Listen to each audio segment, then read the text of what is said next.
This is the Big O Show. This is the Big O Show.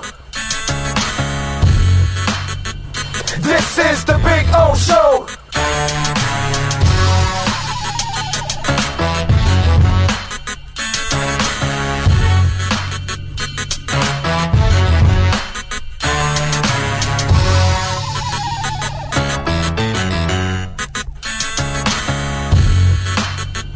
This is the Big O Show. This is the Big O Show.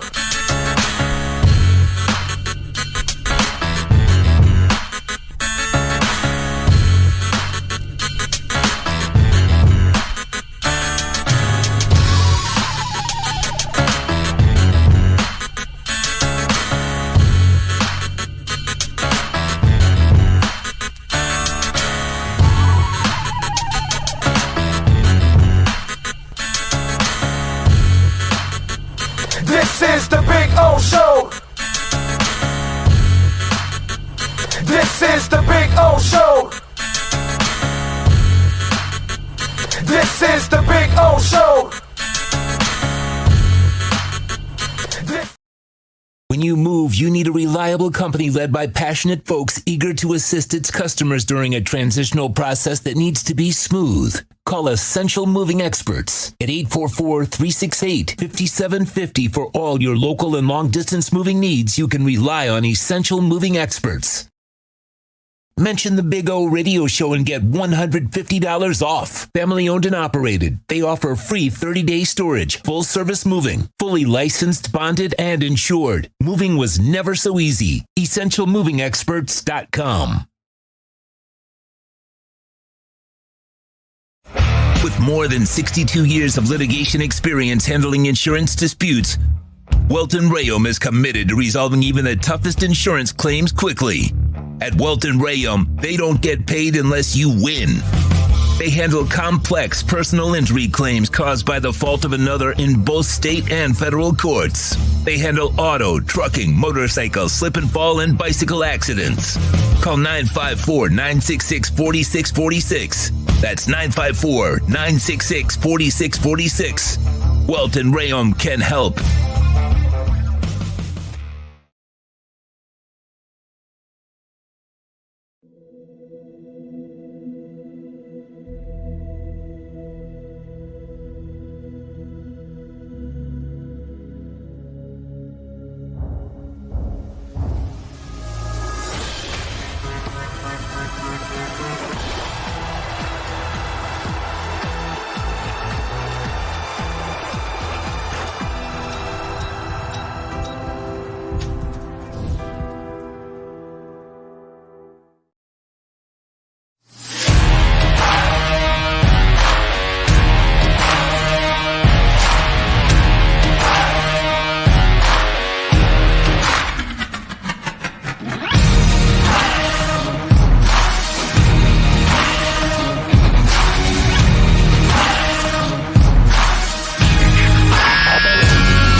Statements or beliefs expressed on the following program by the host, guests, or callers are not necessarily the opinions of FantasyXS.com, Media Group Inc., ownership, management, sponsors, or website.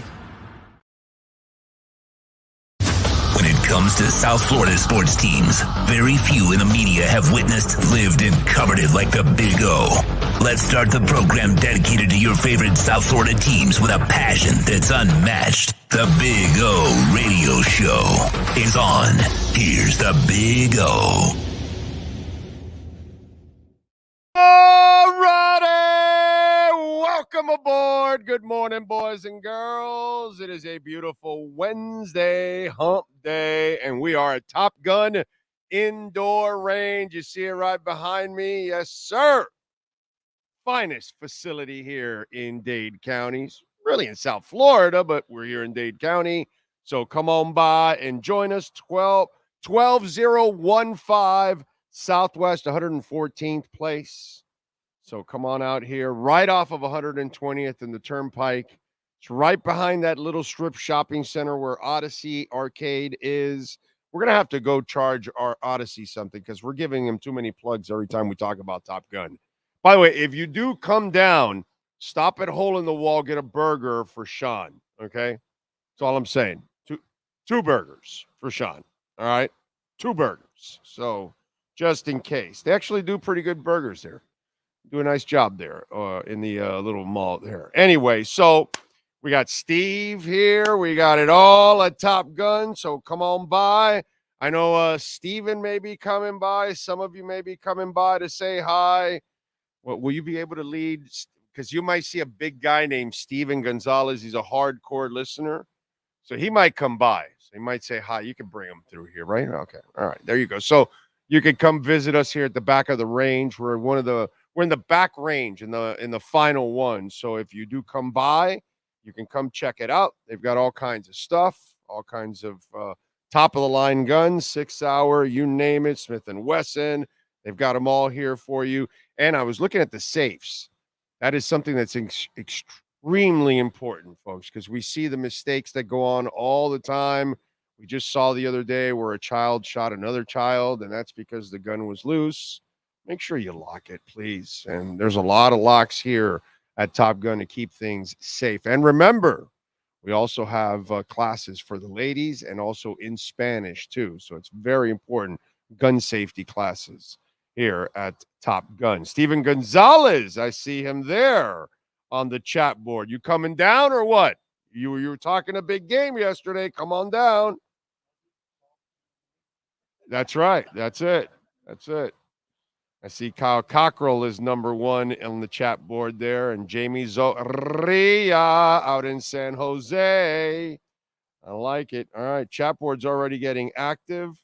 Dolphins will start their preparations for the Cowboys today. They enjoyed their day off. Wednesday, they're back at it. They're favored by 1.5. The over and under's 51. Cowboys plus 100 on the money line. The Dolphins are minus 120. We had another edition of Hardknocks yesterday, and that was actually, did you watch it? Did you watch the episode?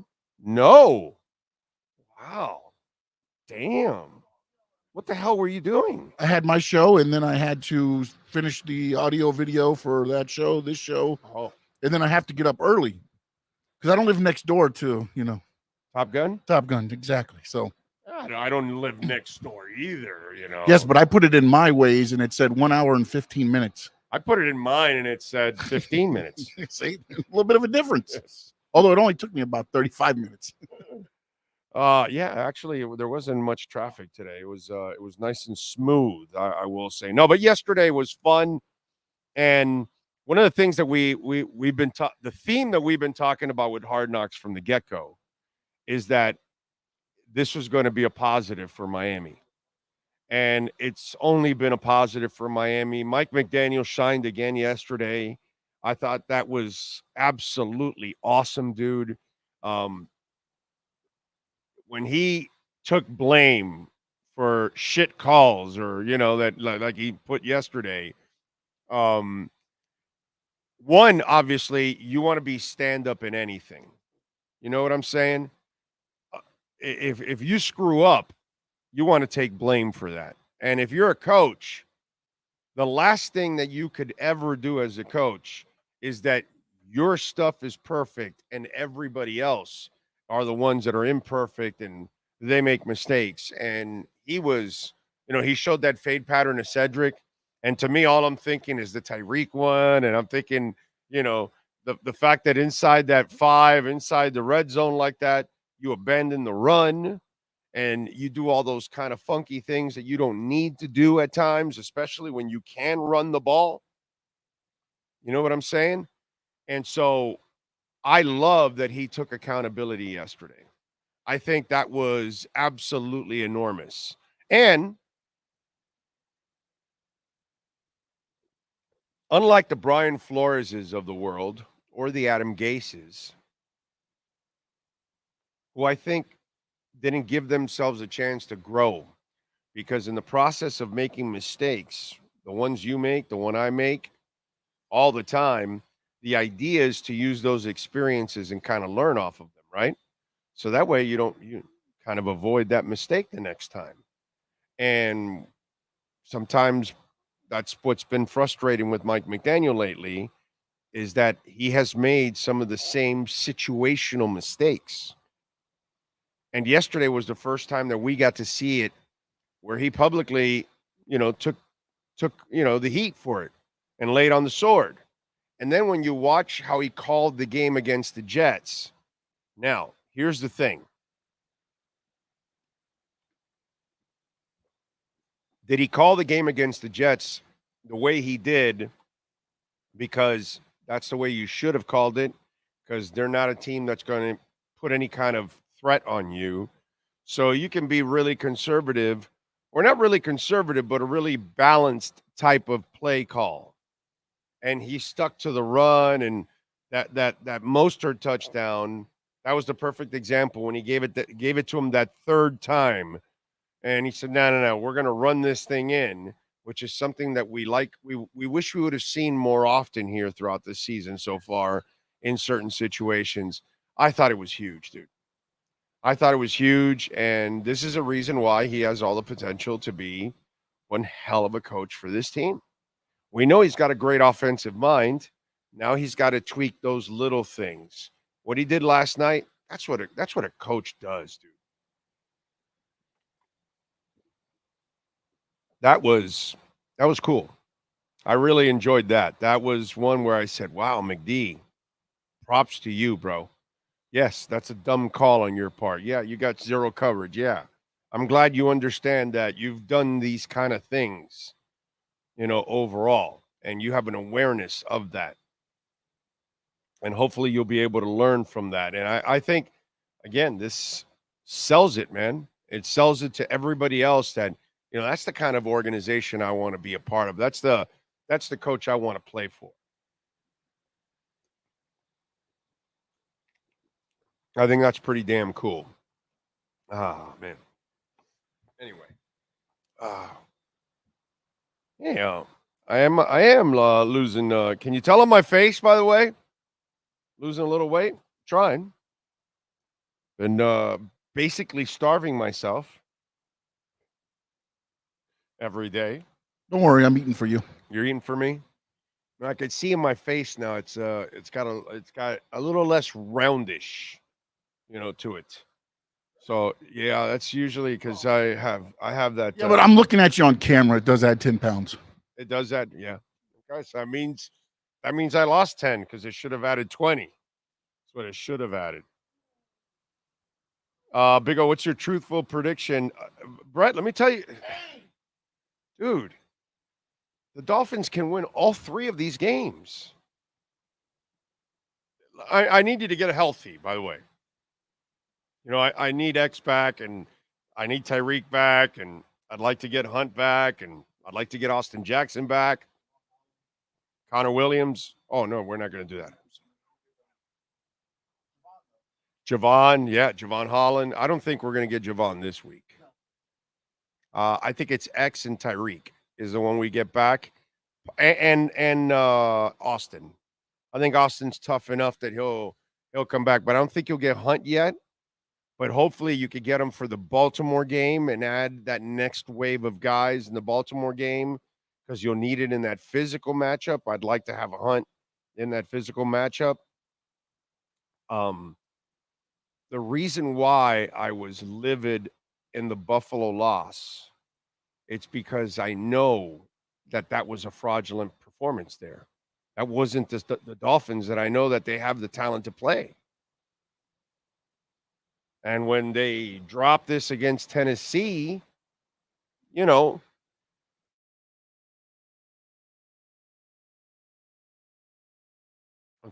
I'm sorry, still have that cough. Anyway, and when they dropped the Tennessee game, I'm extremely pissed because you have no reason to do stuff like that. I didn't flip out on the other 2 losses because they were still very winnable, but they weren't embarrassing losses. So I can kind of deal with that. The Kansas City one, you probably should have won it. I've had an incredibly high expectations, high opinion of this team the entire time, dude. I'm the guy that's been telling you this is the most talented team since the early 90s. And it has more talent. It just needs to play well. And if it does, whatever I keep telling you, now we're going to start comparing to the 80s. I'm not kidding when I tell you all of this. I truly believe that. I've never said that about any team in the last 25 years. I've never been jacked about any team in the last 25 years. Maybe the most jacked I'll get is, you know what? They might be able to sneak into the playoffs. But that's me knowing that, they win 9, 10 games, whatever. They sneak in and get spanked and get sent home. But we're just lucky to be there. This team, the talent is too good. You saw the beginning of Hardknocks yesterday. Tua's watching film. Tyreek walks in with his food and the boot. And, watching, he asks, how much have you watched? He goes, I've watched most of it, this, that. And Tyreek goes, man, we got a really good team. And Tua goes, no, we got a great team. And they do. I truly believe that. And I don't know if I haven't sold it enough to you all year long.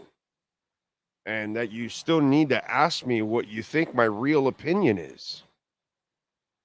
I didn't reserve a house in Vegas for fun. You know what I'm saying? I reserved a house in Vegas because I expect this team to be a Super Bowl caliber team. And if everything goes well, Sean and I should be at Tommy Rockers. I don't know if Al's going to go, but Sean and I will definitely be at Tommy Rockers. We have an extra room if you want to go.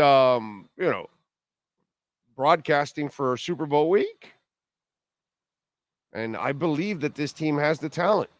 That's why, when Poop was on this platform and he called the Dolphins a borderline playoff team, I lost it. I was like, are you out of your mind? I'm not giving Mike McDaniel any breaks here. There's no borderline playoff team. This is a really good playoff team. And Mike McDaniel better win the kind of games that proves that you're a good playoff team. And you better get into the playoffs and you better start winning games in the playoffs. You know what I mean? I have a lot of expectations for this team. Obviously, you need a little health. That's the only lucky part you need. Okay? You got to be healthy enough.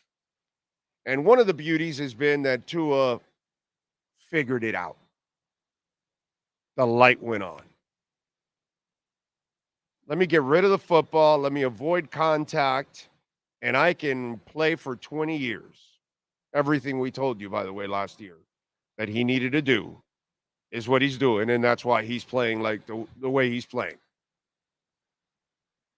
Because he's playing no different than Breeze and Manning and Brady and Marino. Guys that couldn't move and had to get rid of the ball quickly. Because Marino wasn't going to be running around all over the place. And neither is Peyton Manning, and neither is Tom Brady, and neither is Drew Brees. They're all statues. So he figured that out. So you got that lucky part done. It's not really luck, actually, with Tua. It's really more about responsibility for Tua. He was being irresponsible by not taking care of his body and playing reckless. Now he's being ultra responsible, and that's why your team already has 10 wins. More than last year, because your quarterback stayed healthy. So you just need a little luck. Hopefully you can get some of these guys back. And I think this team can beat anybody. I really believe that. Let's see. Big O, if the Dolphins win out, how hype will you be going into the playoffs? I don't even. Yeah, I. It would be out of control. Estás cookie. Oh, looking healthy, brother. Amazing how a DQ hot dog can change your life. That's I wish I would have started then. But I'm trying now, bro. Will Hard Knocks follow us? No. It ends in the regular season, just like it did last year. Oh, it was only regular season. Yeah, but that was because the Cardinals didn't make the playoffs. Because they said, I believe they're with the Dolphins through their championship run was kind of like the commercial. Oh, really? I didn't see a commercial, so I don't know. Oh, well, I heard it on when they were doing the Hard Knocks at the beginning. They're with them, I believe. Let me double check because I swear I heard that. But I thought it was only the regular season. Good morning from Los Angeles, a 4-hour drive from home of the next Miami Dolphins Super Bowl win. So, what's that? Oh, what's your name? Kunal? All right, man. Come around here, bro. What's up, Kunal? How you doing, brother? Come on here. Show yourself in camera. There's Kunal visiting us. What's up, man? Love your show. Appreciate you, brother. Keep us sane with your points. Thank you, brother. We try, man. We try, I like man. when you have Omar on too. Yeah, Omar's a good dude. Unfortunately, we can't have him on anymore because he's got his own thing now. So, because usually when I have guys on, it's exclusive stuff because it's sponsored. So I want to make sure that it has exclusivity to it. But I'm excited for him, man, because Brendan screwed him and he needed to bounce back. And then QAM gave him a job, which is really important for him. And then he got the SI gig, and now he's doing good with Poop. So yeah, it's good for them, man. I'm happy for them, So good people. But thank you, man. Thank you for supporting the hell out of us. You're in town from where? Manhattan. From Manhattan. Okay. Okay. No, that's cool, bro. But thank you, man. I appreciate you. Appreciate you. And if you guys want to come by and say hi, appreciate you as always. Really, really grateful for all the support that we get from all of you out there, as always. By the way, John is sending me the final run for all of our merch because we've got he's finalizing the hats because we're going to have a couple different hats also. So hopefully by the end of the week, I'll have all this stuff posted and we'll have our merch. So we'll have all kinds of shirts and polos and hats and all kinds of ways. You guys, it's a great way to support us, by the way. Yes. all right, so it says new episodes will debut Tuesdays through January 9th, and then subsequent Tuesdays for the duration of a potential Dolphins postseason run. Wow, I did not know. So that. I don't, but again, it doesn't. It's kind of left it open because it doesn't say they're going to be with them. Well, it just says for a potential run. It doesn't say that teams because I read that thinking that they were going to, but now that I look at it again, it doesn't really say that. No. You're right. Okay, it's going to cover it as long as they make a potential run. Now, if Miami chokes and loses all 3 games and gets eliminated from the playoffs, they won't show it. That's what it's telling you. Yeah, this is a tweet it's right telling there. You follow the Fins as far as they go. As far as they go. From NFL exactly. Films. So yeah. No, you're right. You're right. No, I remember seeing it somewhere where I thought I saw it concrete, but that left it open, and I was like, maybe I just read what I wanted to hear. Yeah, you're just. I do that every once in a while. You're just confusing yourself. That's all right. That's all right. So there you go. Anyway. Hard Knocks will follow us all the way through the Super Bowl. So that means Sean will end up on Hard Knocks because they'll get him on the week in Vegas. For sure. I'm in a Speedo with aqua and orange. That's it. For all broadcasts. You going to Vegas if we go? Yeah, there you go. I think that if even if the Dolphins make it, I think people will go, but that even if they don't have tickets, they'll go to be there in Vegas for the week just for the atmosphere and everything else going on. By the way, Bitcoin is over 44,000. You're a Bitcoin guy, huh? Oh, there we go. 44,100. And by the way, there's a couple of other coins that I love. Atlas is up 14%. ADA is up 3.6. It's up to 60 cents. It already got to 66, but maybe this is the new push now that it's going to take it past that. Again, one that I've been talking about for a long time, for years now, is VeChain. And VeChain has now been making moves. It was down all the way to like a cent and a half. It's up to 3.6 cents. Today is up 12.5%. Another one that I love that I've talked about for a while is HBAR. And HBAR is up over 10% today, it's approaching 9 cents. It's at 8.7, man. So some pretty good ones climbing. Avalanche is up nearly 9%. It's up to $43. Chainlink up nearly 4%. Polkadot up nearly 4.5%. Gala up 6%. It's pretty good, man. Immutable X up 10.5%. It's up to $2.34. It's a beautiful thing. All right. I like it. All right. Let's see what we got here. Big O, hear me out. How can we win without Dalvin Cook and Taylor? That is true. I mean, Jesus. Didn't we need Dalvin Cook to put us over the top? And wasn't Jonathan Taylor like the must trade? You're right, Chad. I mean, how do we even win another game? Not only that, but McDaniel really is a genius. He's winning games without Cook and Taylor. Yeah. We've been faulting him. Yes. I mean, he's behind the 8 ball on this. Yes. So, Marcel Louis-Jacques, ESPN pulled him. Yeah.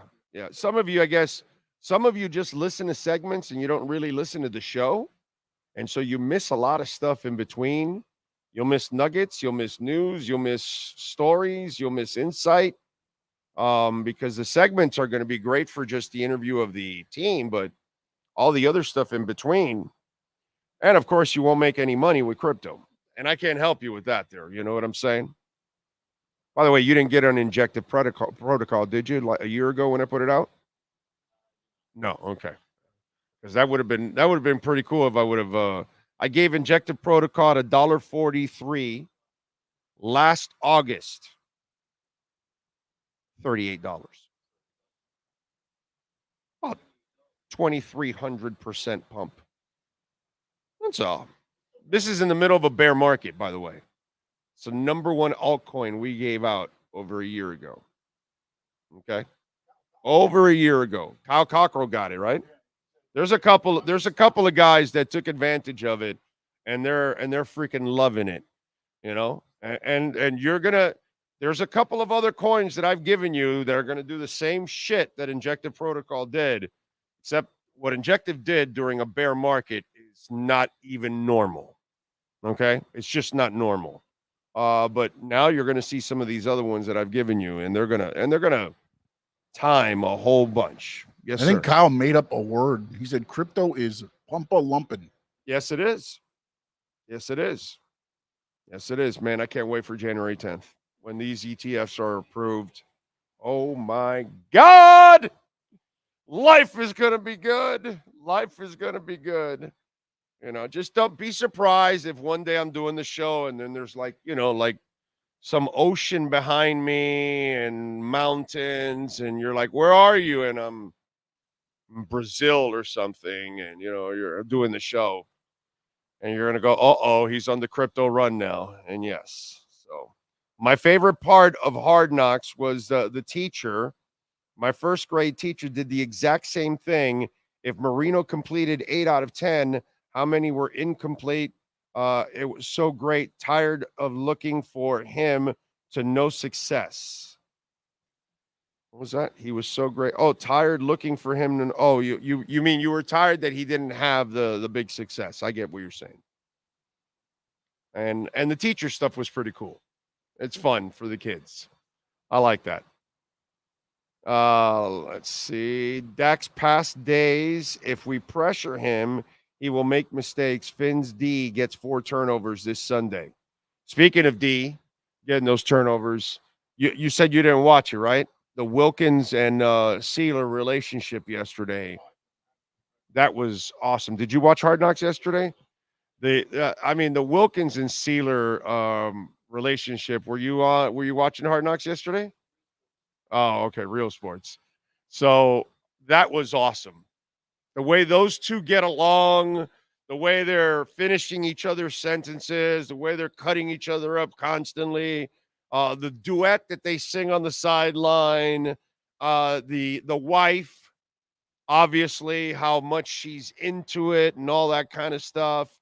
The whole trailer story and everything about Zach Sealer, because for those of you that don't know, he's always lived in a trailer. So whenever he would get cut by a team, he'd just pack up and drive to the next city, you know? And his wife was talking about how they just got that big contract, right? So now they have a house.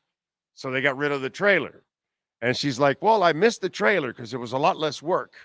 I didn't have to do a lot of cleaning and stuff like that, which is kind of true and all that. But she was a great sport about it. And one of the things that you see from the quarterback show, right?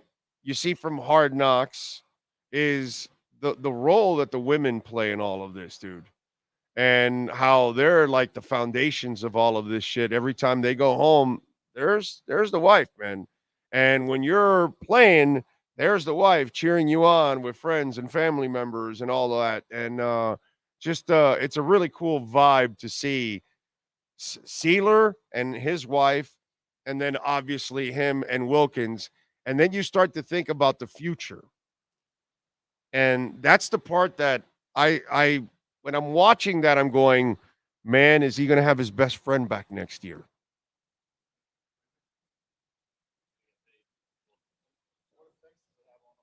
Yeah. Well, I think Sealer's man enough that that's not the kind of stuff. I think if everything stays professional, which with Yeah. Wilkins, it seems, and the Dolphins with the Greer and them, it usually does stay professional, no mud throwing. I think everything will go because again, everybody can't get paid.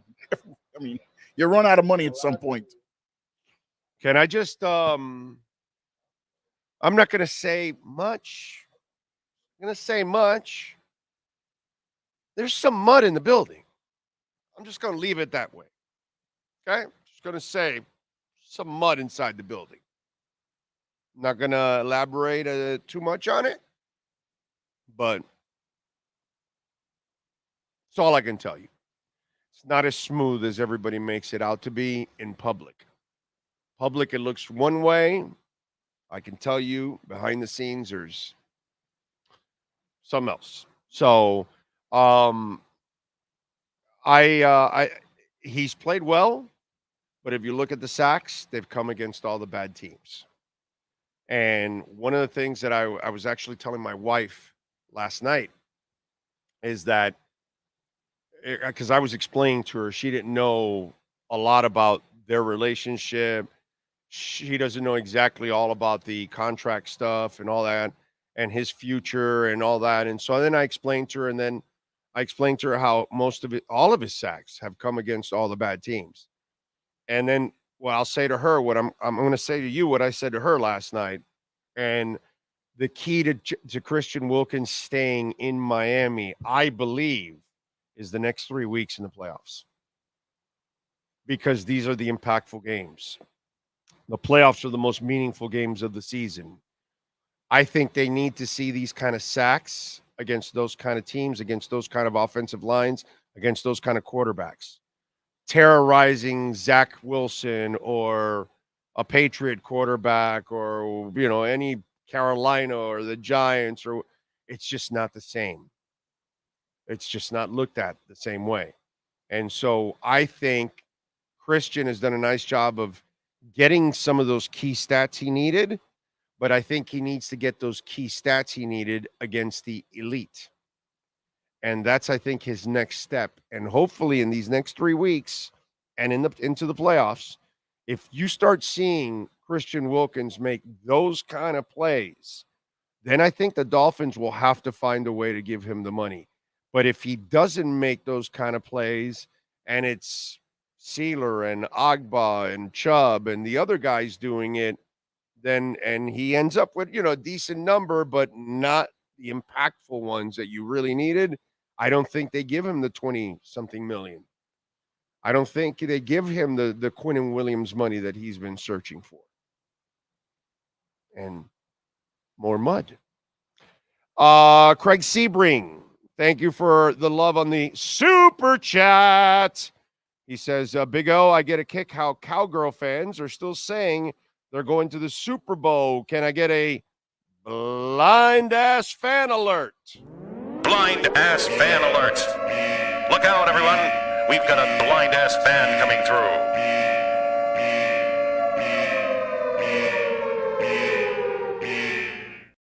By the way, John designed a very nice blind ass fan shirt. So it is coming. It's something like the Big O radio show, not for the blind ass fan or something like that. And so he did a nice job designing that, man. Craig, thank you for the love on the super chat. Remember, as always, you can make a donation through Cash App or Venmo at Cash Big O Show. That is Cash Big O Show, Cash App or Venmo. As always, I appreciate you all out there. Let's see, what do we got? Anything moving on 44,221 now. Bitcoin continues to move, baby. Karun says, I tried looking for him because he helped me when I struggled mightily in school. He knew I was a Dolphins fan as a youngin'. He tried relating to me. He was a real one. I got you now, Karun. Okay. Tiger Shark Tony says, just watched Hardknocks. What a great episode. Sealer and Wilkins are awesome. It's like it's like a duet, is what that is. It's crazy. Remember, we are here at Top Gun Indoor Range, 12015, Southwest 114th Place. Really easy to get to. So come on by right off of 120th and the Turnpike, and you'll see a little strip shopping center. We're right behind it. And come on by and say hi. And remember, we're going to have a shooting competition here next month. It'll be towards the latter part of January. We will have a shooting competition. We're going to have all kinds of prizes. We'll do it right here, actually. It'll be in this one right here, in this bay. That we'll do it in the back end bay. So we'll have some fun, and we'll come up with some really cool prizes. We're going to do it like on a Tuesday or Wednesday night. That way it's kind of a slow down night, and nothing gets in the way. No playoffs, no nothing. And we're gonna put together a nice group of prizes and have a blast. Remember, they also have archery here too, which is something that I can't wait. I'm going to bring my daughter and my wife. They want to do the archery stuff. I think it's actually pretty cool. I saw a movie. I don't know, man. It was like about a month ago. I forgot the name, but it's some, huh? No.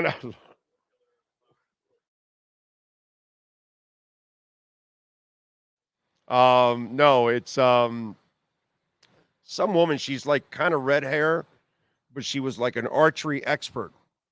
And so her family gets kidnapped. And so she has to then go save her family. And of course, she uses that bow and arrow. Yeah, I don't know the name of the movie, but it was entertaining. It was entertaining.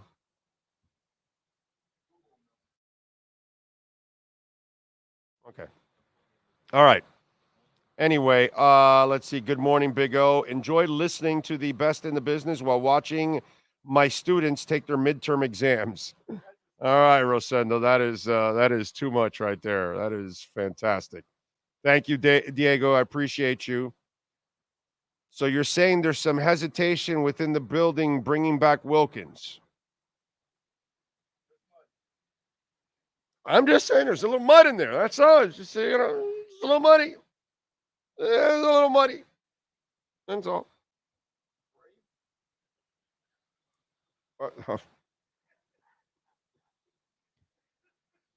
Oh God, you're making me laugh like you're making me laugh like that cartoon that blue dog.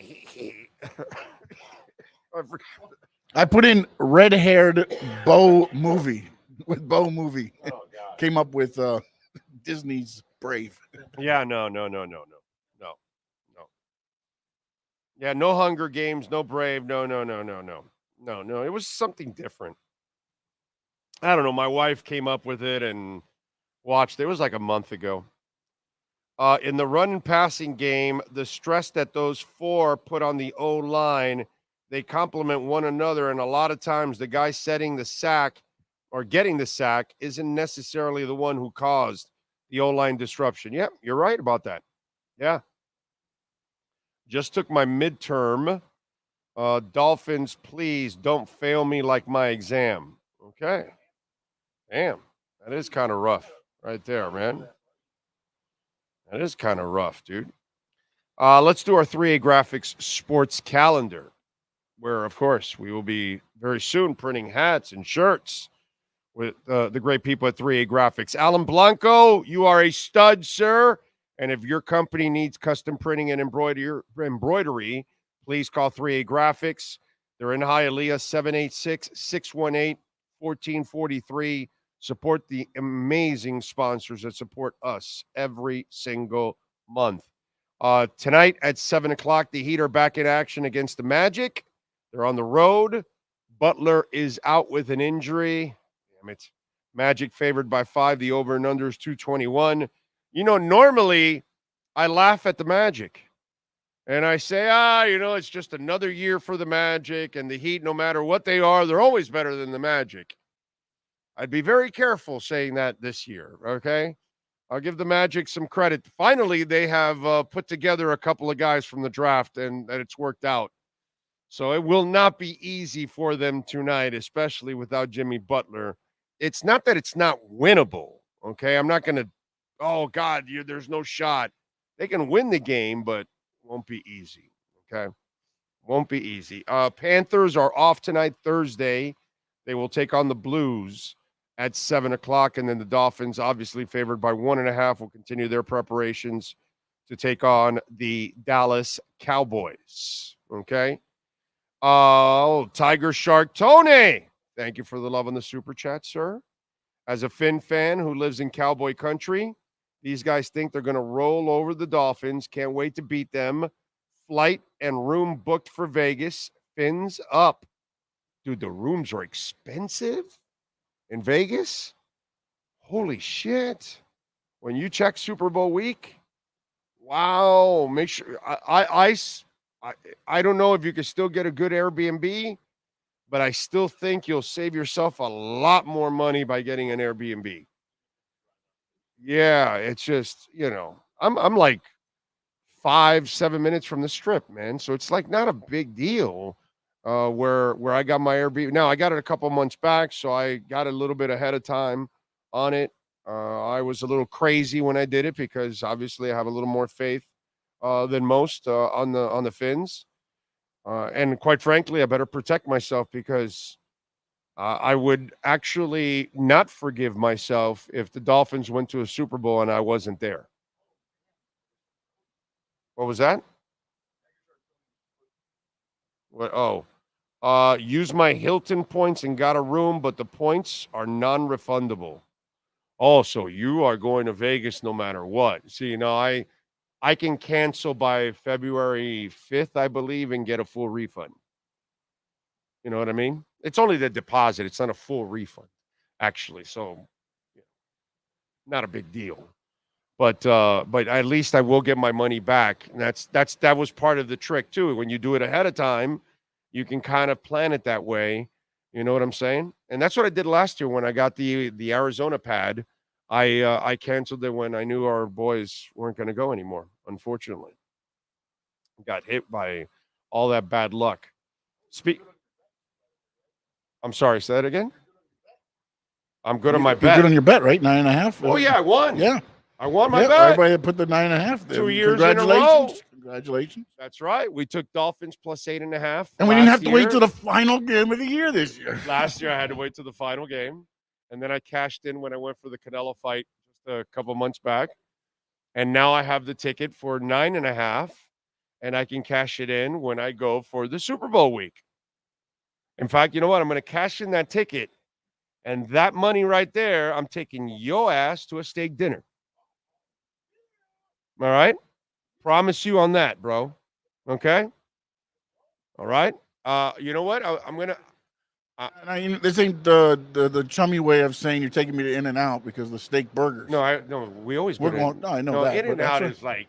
No, listen, I'm just trying to make sure I'm getting a real steak here. Real steak. Me? Have I misled you No, ever? no, you have not. No, you have not. But hey, Vito's. you know, it might be that first time.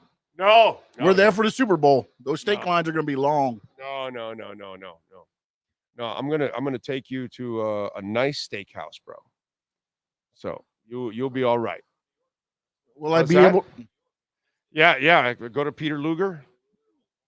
Yeah. New York has some really good steakhouses, bro. Will let me go in a Speedo and paint it up orange and aqua? Yeah. Why not? For sure. If the Dolphins made Super Bowl the whole week, I'm never- body painted up in a Speedo, aqua and orange, all week. You never been to Peter Luger, right? Also, in New York, I got to take him. Because that's an experience. But that's like an experience you have to have, bro, when you go to New York. You know, it's like going Remember, I got looked at like I was crazy when we went to New York. That's the only time. Oh, you are crazy. Well, I've been to New York twice. One time see, we see that shirt there. we just flew out. He was wearing a T-shirt and he walks out of the fucking hotel. It's 28 degrees and it's fucking snowing. And the son of a bitch is in a T-shirt walking around going, "Hey, this is really nice." I've got 2 shirts on, a sweater, a big ass jacket, and I'm still freezing my ass off. And this guy's walking around in a T-shirt in New York City, and the wind is howling, bro. It's snowing, flakes all over the place, and he's like, "Hey, wow, I'm in a winter wonderland." It's like, and no alcohol, by the way. It's not like the dude that's in on the sidelines in a football game and he's shirtless and it's snowing. You're like, "Oh, that guy's drunk off his ass." This guy doesn't drink at all. Well, neither one of us really drinks. So straight as a pin, walking around New York City in a T-shirt in the 20s, snowing with wind. Insanity, bro. Insanity. I expect that from a New Yorker. I don't expect that from a South Floridian. Freaking guy's a polar bear, dude. Seriously. Considering all the injuries to the O-line, it will be a miracle that and that much sweeter if we can win the whole thing. Yeah, but hold on, Omar. You're making it sound like Austin's never coming back, and his oblique injury is not nearly as bad as Jalen Phillips. That's what the coach said on Monday. One of the things I do love about Mike McDaniel, he's not a major bullshitter, actually. He really doesn't really dick around a lot with this kind of stuff. Like the whole thing with the working out of the players. He goes, "Hey, guys, when we work out somebody right before a game, that means they're close." And I think he did that because Florio put that bullshit out on Sunday. Oh, Tyreek was nowhere close to being played, yada, yada, yada, all that kind of stuff. And then I think he wanted to put that out like, no, that's actually not true. If we're working somebody out right before the game, and how many times have we seen somebody work out before the game and they go or they don't? It goes either way. So obviously they were close. So you're going to get Tyreek back. You're going to get X back. Austin wasn't as bad as they thought it was. So hopefully I think you're going to get him back. I think you're a week away from getting Robert Hunt. I really do. I think they're trying to target that Baltimore game because you really need him for those 2 physical matchups against Baltimore and against Buffalo. So I think you're about to get those guys back. You did get back Teron Armstead, so that's going to help out. And I think Eichenberg gets better as he continues to start and gets more comfortable and hopefully gets healthier too, because the man was in a boot all week and played and did a decent job, overall. I think we've got to stop riding Eichenberg to the point you beat yourself up so much about Austin Jackson, and now there's nothing left to beat up because the guy's a heck of a player now, right? So why don't we just stop beating ourselves up about Eichenberg and let's give him a chance to grow, because he's only gotten better under these guys, under the worst conditions. Oh, wait a minute. We need you to start. Yeah, we're going to give you Buffalo. Oh, that's your first start?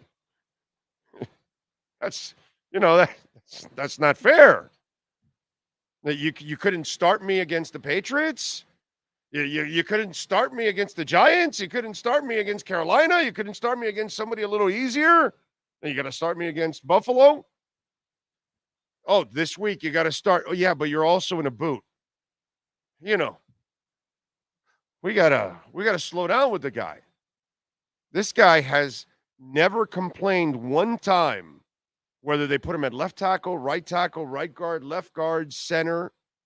He's injured. He doesn't make excuses. He's a tough dude. I think Liam Eichenberg's going to work out, man. I really do. And if these guys, they seem to always have a conviction for somebody, and there's a reason why. Because they know Kendall Lamb can play, and they know Isaiah Wynn can play, and they know this guy. Once they see a guy, okay, he has the traits we need. We can make this guy a lineman. And that's what they go out and do. I actually think the other way. I think your line will get better as these games and the playoffs go on, as long as, no more injuries and setbacks.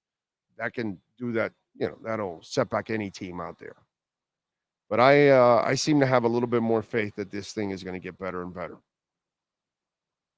I just tuned in and heard Sean talking about body paint, a steak, and a Speedo. And shooting targets in the background. This is the Big O Show. There you go. Damn right. Sean does like the cold. When we ride in the same car, I'm freezing because Sean wants the AC on high. Yeah.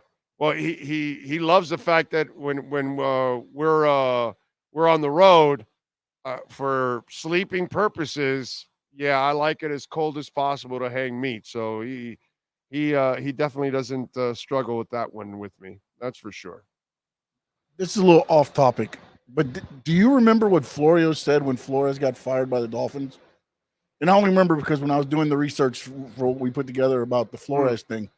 Yes, and we got to play that thing. Go ahead. He said that the Dolphins will regret firing Brian Flores, and that Brian Flores should have played a power game to get rid of Chris Greer, but Chris Greer played the power game first and got rid of Brian Flores, and the Dolphins will pay for that. Right. Well, it was just one of the way he said, and he went into more detail than this. Like, he went into all this mudslinging and everything else. And that's what someone says when they have no idea what's actually going on. It's hilarious to hear that. It was just when you set up his name, I just remembered watching that, and I was like, it was 6 minutes that I'll never get back. So, exactly.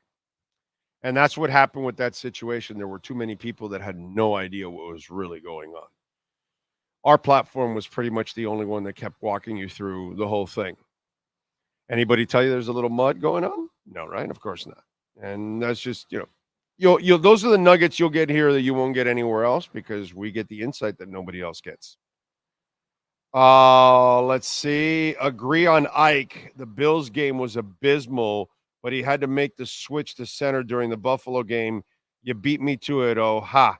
You're right. That wasn't fair. He's proven to be a solid guard and backup C, and I think he'll end up being one of your starters. I really do. By the way, he might end up becoming your forced starter next year, because if Connor Williams is not ready yet to come back from the injury at the beginning of next season, then you're going to need somebody, and Eichenberg may be that guy, actually. So I wish we could have gotten, stayed on track health-wise. Would have been interesting to see with Isaiah. I could deal with, you know what? Give me health from left guard to the right side.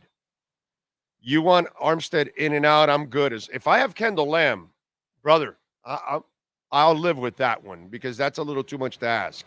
But I would have loved to have seen Wynn and Connor and Hunt and Austin stay healthy all the way through, and let me alternate the left tackle. I can deal with that. That would have been a lot of fun, man. I think this line would have been absolutely amazing. Did our starting 5 offensive linemen ever play a snap together this year? Wow. Like the original. You know, because starting- Armstead had the injury I feel like- early on. Didn't he have it like Connor in the last... was out for a couple games. Then Wynn went out. Then Yeah, the only one that was staying healthy was Jackson because Hunt went out right as everybody else was coming Yeah, back. because he didn't start the season, Armstead, right? Because he got rolled up on the last preseason game or something, and because he wanted to prepare. And I then, believe it was the first drive of the first game. Okay, that's when it was. I believe it was the first. So drive then of the that, game, that might have somewhere been the around there. only time you got them all there. Because Wynn, Connor, Hunt, and Yeah. Jackson were there, so it might have been those drives right that before beginning. Armstead got injured. Yeah, It's crazy. that was probably it. crazy to think about. And I get it. Other teams are decimated with injuries too across the board, but you think you got the 5 offensive linemen and you've been the whole year.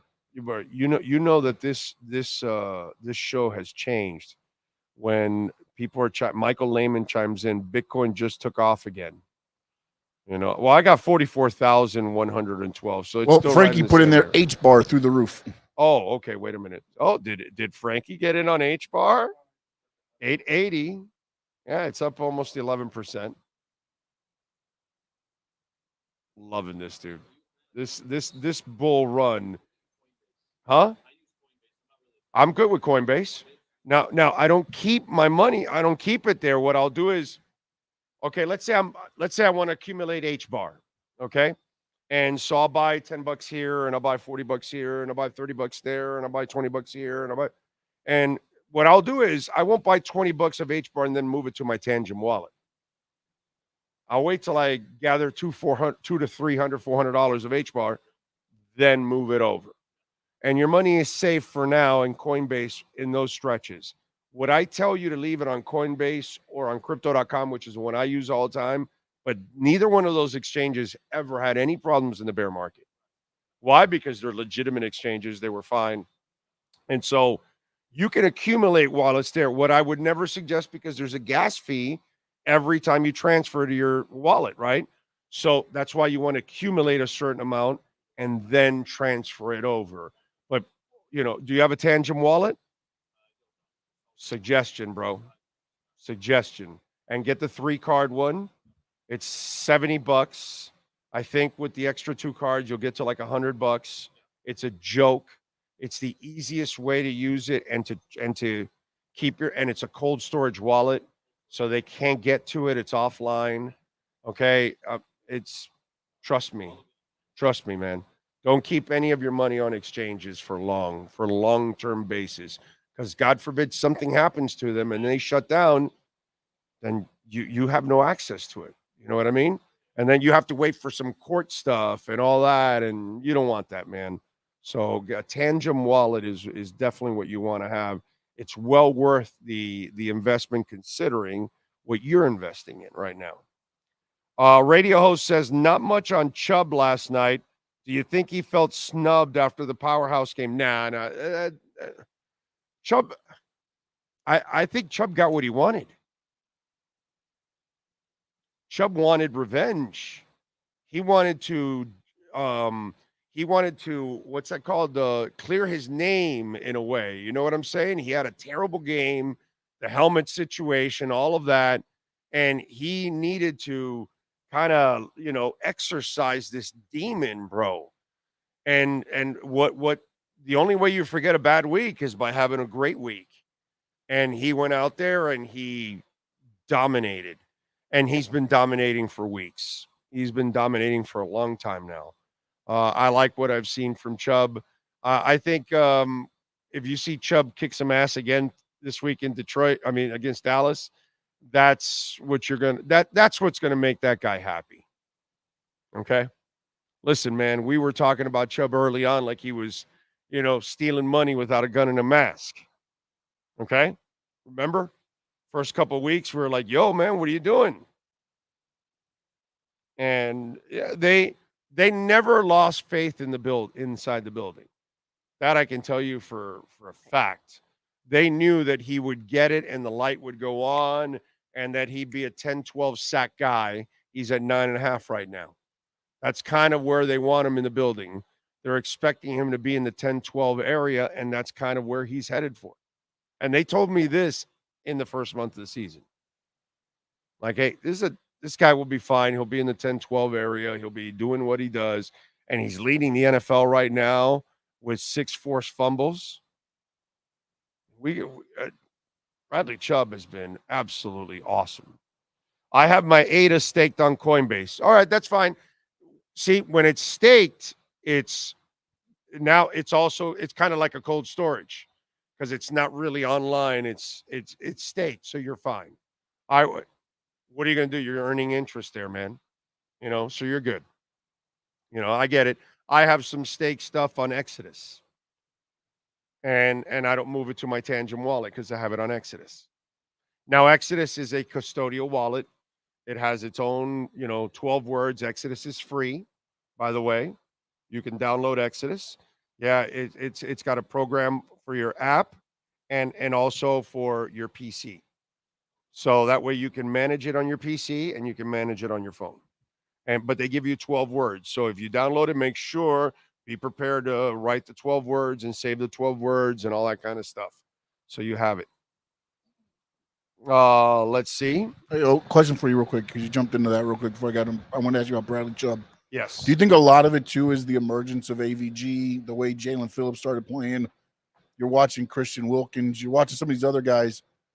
And I felt like at the beginning, Chubb was getting a lot more of the tight end lined up on his side so they could, rub him a little bit before he could get into the, instead of everything off. Block. Whereas now, when you plan for, it looks like for the Dolphins front now, you don't really it's not just Chubb. Right. It's everybody now. Everybody. Now it's not just, okay, let's keep Chubb out and we're good.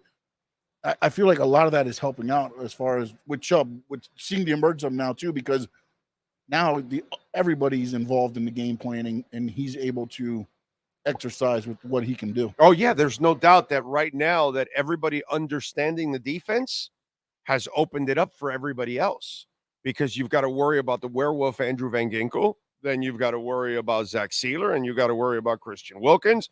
You got to worry about Emmanuel Ogbah. And of course, you got to worry about Chubb. And then you've got to worry about every once in a while, here comes a safety, here comes a DB that we're going to surprise and send after you. Right. Kohu coming after your ass. So yeah, there's no doubt that I want to say it was like that Giants and Carolina time where like it seemed like the lights started to go on for the defense because they started to click and they knew what they were doing, and that's something that they weren't doing. It's about when Ramsey returned, right? Right. I mean, that too. Yeah, because I think again a and lot of that this happened is just after, yeah. Yeah, a lot of this also is that because it happened in the New England game when he at came the back. beginning, I felt like there was a lot of short passing to other teams against our defense. Right. Because again, you can't stay covered everybody all the time, and it just feels like now it doesn't matter. They can hold the ball for 2 seconds, 3 seconds, 4 seconds, and we're good. Yep. Big O, what happened to JPP? Seems like he was not interested in what we were doing here. No, Wuggy Suggy. Thank you for the love in the super chat. I don't think it was that, my man. You got here late to the season. It's not necessarily a position of desperation right now for them. They've got enough guys, and then you've got a roster spot move that you have to make, and you have to activate Chris Brooks. And I think Chris Brooks is incredibly important. I don't know about you guys, but I'm super excited about Chris Brooks. He's the best blocking back you have. He brings a punishing style. The kid can read holes. I mean, he has got great vision. So I just think that this is a terrific addition and more depth at running back. And maybe on some of those short yardage things, we don't have to wear out Mostert nearly as much. He doesn't have to take as many hits. Maybe we can use Chris Brooks now at this point and then use his blocking. Because, brother, if you're going to give me Ingold and Brooks helping out blocking in the running game, I think that's going to be enormous. So you have to make a decision. And they felt like they had enough linebackers and enough pass rushers. And maybe Cam Good, by the way, did Cam Good pick up a half a sack? I want to say Good got half a sack this week. And I'm wondering, remember, Good's been getting time. And I'm wondering if Fangs said, hey, hold on a second. This kid's making enough progress. We don't need to keep the old man here. Let's move on and let's give the youngin a little bit more playing time because he's been coming around. I'm going to look it up now, but I want to say he might have gotten half a sack. Here we are. I have gotten to the stats finally. Where are you, Cameron? Good. No, he got a tackle. That's what it was. Just a tackle. That's what it was, a tackle. Okay. No, Riley was the one that got the half sack. That's what it was. Van Ginkel, Wilkins, and Ogba got the other halves. And Riley was the one that I got it confused with. So Cameron Good had the tackle. So he is getting some playing time. I know he got like a pressure or something like that. And maybe that's why I'm saying maybe the Cameron Good thing, they figure maybe one of their young guys. I know that I already got hit up by everybody on the linebacker that got released. I forgot his name now. I brain farted. But somebody wanted him. A bunch of people wanted him. I'll look it up in NFL from around the NFL. Yeah. He just got released. He's got. Well, also, the Dolphins signed. They brought up Melvin Ingram too. Again, they re-signed. They brought him back in too. Yes. Which somebody that knows the familiar. So JPP kind of think by numbers was, like you said, you had to make a spot. He's the guy that's going to go. And you can. And by the way, I noticed Ingram coaching on the sidelines this week. And there was one moment where I noticed, like, oh, there's Ingram, like, talking it up and stuff. Justin Houston, that's it. Older player, pass rusher, all that kind of stuff. I don't think they'll get him, but, you know how it is. The Dolphin Nation wants to pick up everybody that becomes available, All right, let's give me a 1-minute break to start off hour number 2, live from Top Gun Indoor Range, right here on the Big O Radio Show. When you move, you need a reliable company led by passionate folks eager to assist its customers during a transitional process that needs to be smooth. Call Essential Moving Experts at 844-368-5750 for all your local and long-distance moving needs. You can rely on Essential Moving Experts. Mention the Big O Radio Show and get $150 off. Family owned and operated. They offer free 30-day storage, full service moving, fully licensed, bonded, and insured. Moving was never so easy. EssentialMovingExperts.com.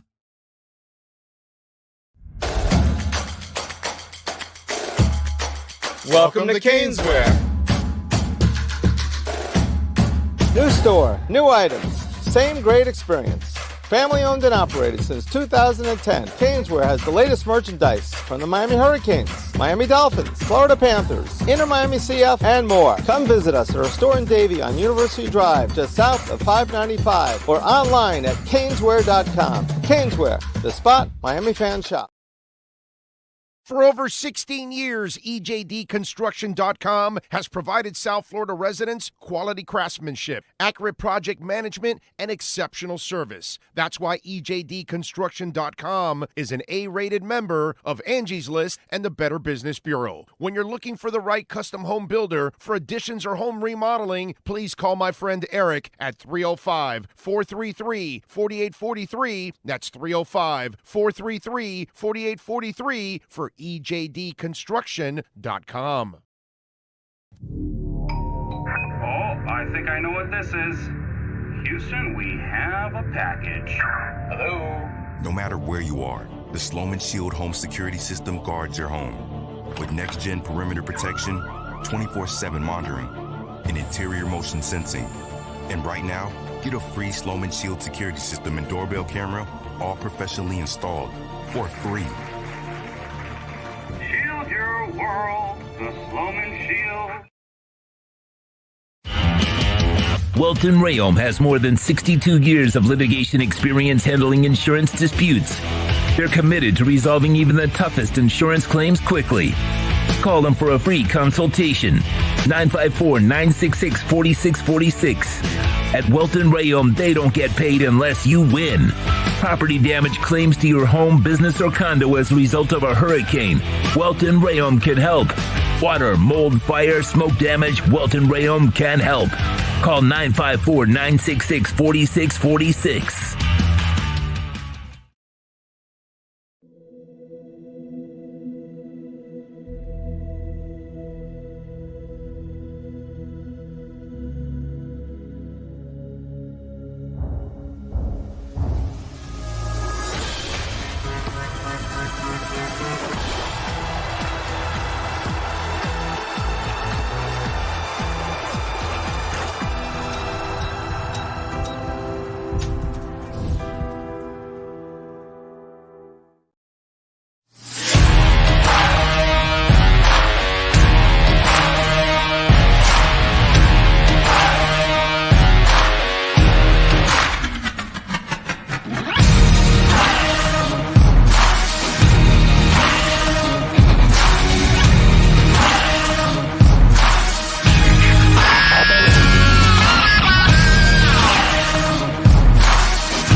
Statements or beliefs expressed on the following program by the host, guests, or callers are not necessarily the opinions of FantasyXS.com, Media Group Inc., ownership, management, sponsors, or website.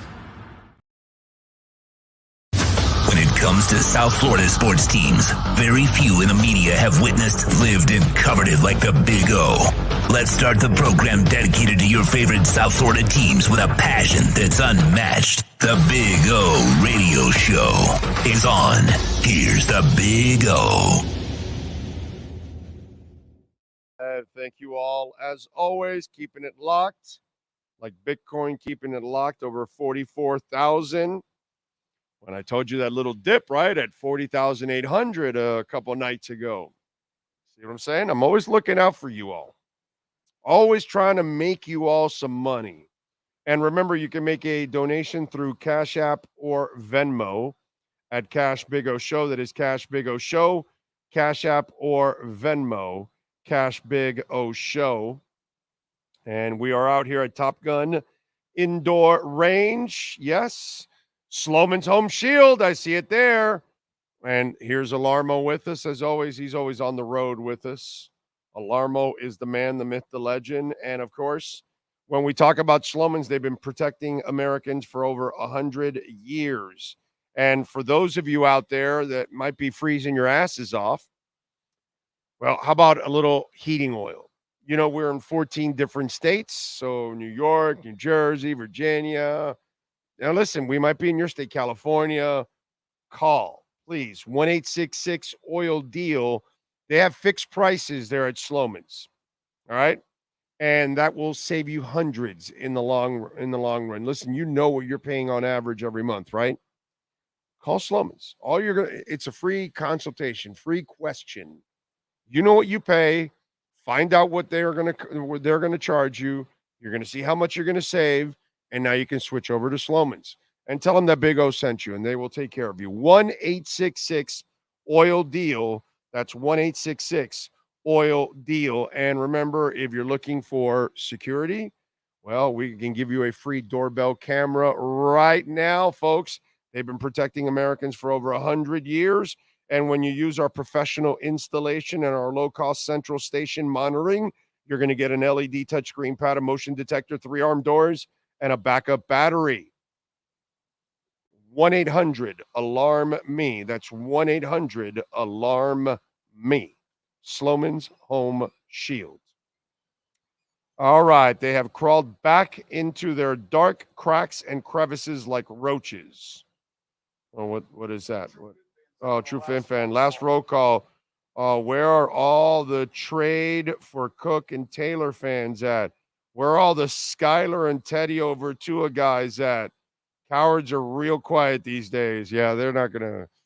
Yeah, there aren't a lot of people that are going to be admitting, Brian Flores is the coach, not anybody else here. They shouldn't have fired Brian Flores. They should have traded for Dalvin Cook. They should have signed Dalvin Cook. Yeah, you're not going to get that anymore. Teddy Bridgewater going to take Tua's job. It's not a lot of people who want to admit those things. Not a lot. The Chosen says there's a Sloman's oil truck in front of me. There you go. Yeah, they heat things up there at Sloman's, baby. It's what they do. GMO catching up to the show from Chicago's O'Hare. Keep up the great work. Thank you, Ernesto. I appreciate you, my brother. Safe travels. Safe travels. I was stuck in O'Hare for a whole. I was it Terminal? Is that the name of the movie where Tom Hanks gets stuck in Terminal? Right? Yeah, right. It's called Terminal, isn't it? So I did that for one time. I went to follow Miami FC. They were in the U.S. Open Cup. They were on that was that year that they beat 3 different MLS teams. And they beat Orlando and Atlanta, and then they went to Chicago to take on the Fire. It was in the semifinals or quarterfinals or something of the U.S. Open Cup. Deep run for Miami FC. So, fanatic that I am, I bought a ticket, went to Chicago, and went to see the game. They lost, unfortunately, and went to sleep. In the morning when I got up to go get in the plane and go, flight was canceled because we were there in the terminal and the computers all went down. It was that whole thing that Southwest and Delta had, and everything crashed. And they didn't know where their planes were, where their pilots were, what flights they were supposed to go to. All that, it was a complete crash. So they left us inside the gate. We couldn't leave the gate. So we were stuck in the gate until they figured out the flights, and it took them 24 hours. So, yeah, it was one of those missions where you live in the terminal for 24 hours. Luckily, I had iPads, and I always travel with pillows and blankets and all. The only guy that beat me, which, I mean, I got to give the guy props. He had a cot with him. Yeah. And it folded up enough to where he could carry it on or somehow? Exactly, dude. The guy sitting there with a cot that's, has these little legs about this high. So it's, it's elevated about 6 inches off the ground. And he's sitting on there and he's got his stuff. And I'm like, son of a bitch. He beat me. He must have no luck flying. Maybe. The fact that you got that, you hit every, he must fly standby. So he's there for a while. Yeah, I don't know. It must fold up pretty small. But that guy had that. And I was just like, props to you, dude. Wow, you got to sleep. You got to sleep really nice compared to the rest of us. You know what I'm saying? That was strong on his part. But yeah, that happened to me at O'Hare. Yep. Right now, what matters is the present, and what this current team does with all the talent. The team is a Super Bowl team. No looking back but forward. And I would agree with that, Rosendo. Oh. Yes, sir. Question for you, because there's this one spot, and again, if you're going to go to it, just stop me before. It's a piece that went viral off of the show. Mike McDaniel off Hard Knocks. Right. Mike McDaniel makes the play call. Right. And he says, he looks at Tyreek and he's like, if they give me this coverage, it's a touchdown to Waddle. But doesn't that tell you like how in sync McDaniel, Tua, and the offense is? The fact that he knows that, okay, if he sees this coverage, he knows it's going to be what it's not. Right. You can sit on the sideline all day and say that. But the quarterback has to be able to read it as well. Will not pick it up. Well, no, that's what I'm saying. It's like, that's how in sync, to me, that showed how in sync this offense is and how Tua gets it and everybody understands it, because it's like, McDaniel's like, if I get this coverage, one play, score, touchdown. Yes. And it's like, sure enough, it happened. He does the evil laugh too as he's doing. It's like, he just looks out at the thing, knows exactly where it's going. It's because he's seeing it, and so he knows exactly what they do on defense, and so he knows the chances of getting that coverage, and then he knows that his quarterback is incredibly intelligent, and that his quarterback is going to see that 99% of the time. Okay, because nobody's perfect. You're going to miss some stuff. Everybody misses stuff, but more often than not, your guy's going to make the right decisions. Just like I love the part in Hard Knocks when he goes, I made a trash call, and now I've got the quarterback compensating for me. And that's actually what I've been telling you about some of the things he does with the passing tree, that he makes it so much harder onto. He's not doing the job of a coach. And sometimes, he did this last year. Nobody had a more difficult passing tree than Tua last year. Nobody was taking more chances at lower percentage throws than Tua Tagovailoa last year, even though his completion percentage was at all-time highs. And again, he does the same thing, where there are too many times where he's just forcing things that don't need to go there. And then that's when you're making your quarterback do things that he shouldn't have to do. Your job as a coach is to find a way to get it done, but make it as easy as possible. Kind of like what you do as a parent for your kid, right?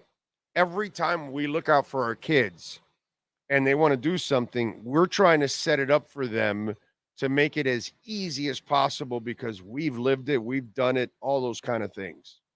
Because that's what we do as parents. And so that's what a coach is supposed to do. The same thing.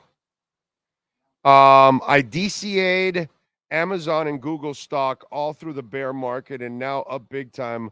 I was buying both in the high 80s. Nice. Very good. Very good. That's how you got to do it, bro. DCAing is the best way for investing. Okay, right. What is this?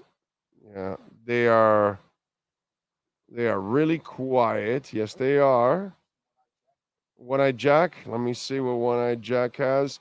Big O, I placed my first Cane's Wear order and had it shipped to me in Pennsylvania. Thanks for the 10%. Boom. I love it. 10% Cane's Wear. Use our code BIG-O10. You will get 10% off. Plus, if you order over $99, you will get free shipping. Thane Young says, saw Tesla open up for DLR on what? Oh, Eat 'em and Smile tour. Oh, okay, I got you. All right, that's pretty cool. I like it. I saw the David Lee Roth band once. I really would have liked to have seen them a couple times back in the day. That was a fun band, dude. Really good band. So underrated, man. What do you and Sean consider worst airplane seat? A cramped seat or a seat next to a nonstop talker? Yeah, I'm going to go with the nonstop talker, right? No, I'm going with the cramped seat because I won't talk all you want. I'm not going to listen. I put my headphones in and I go, either I lay back and sleep or I watch the TV. That's a good point. You put on the headsets and you're like, hey, yo, man, I'm watching some. I don't feel like talking. And so, yeah. You're right. The cramped seat is. Yeah, I mean, that's just terrible. Yeah. You can't go anywhere, remember? I mean, we had that incident with the one guy that goes cramped in the whole time between us, right? When he got up, he was all fired up, ready to go. Yes. Hey. Yep. Sit down before you get beat down. Yep. Sometimes I'll get the jumbo seats in the front of what's that airline that we Spirit, that we got those the big seats in the front, the jumbo seats. Those things are comfortable, bro. Although you got to pay like $70 for them, but they are comfortable, and you're up front, so you walk right out, man, right away. I like those for Spirits. There's only like I think 1 or 2 rows of them on most planes, but they're pretty cool. I will say that. Let's see, what do we have here? Anything new? Atlas up 11%. V-Chain up 10.4.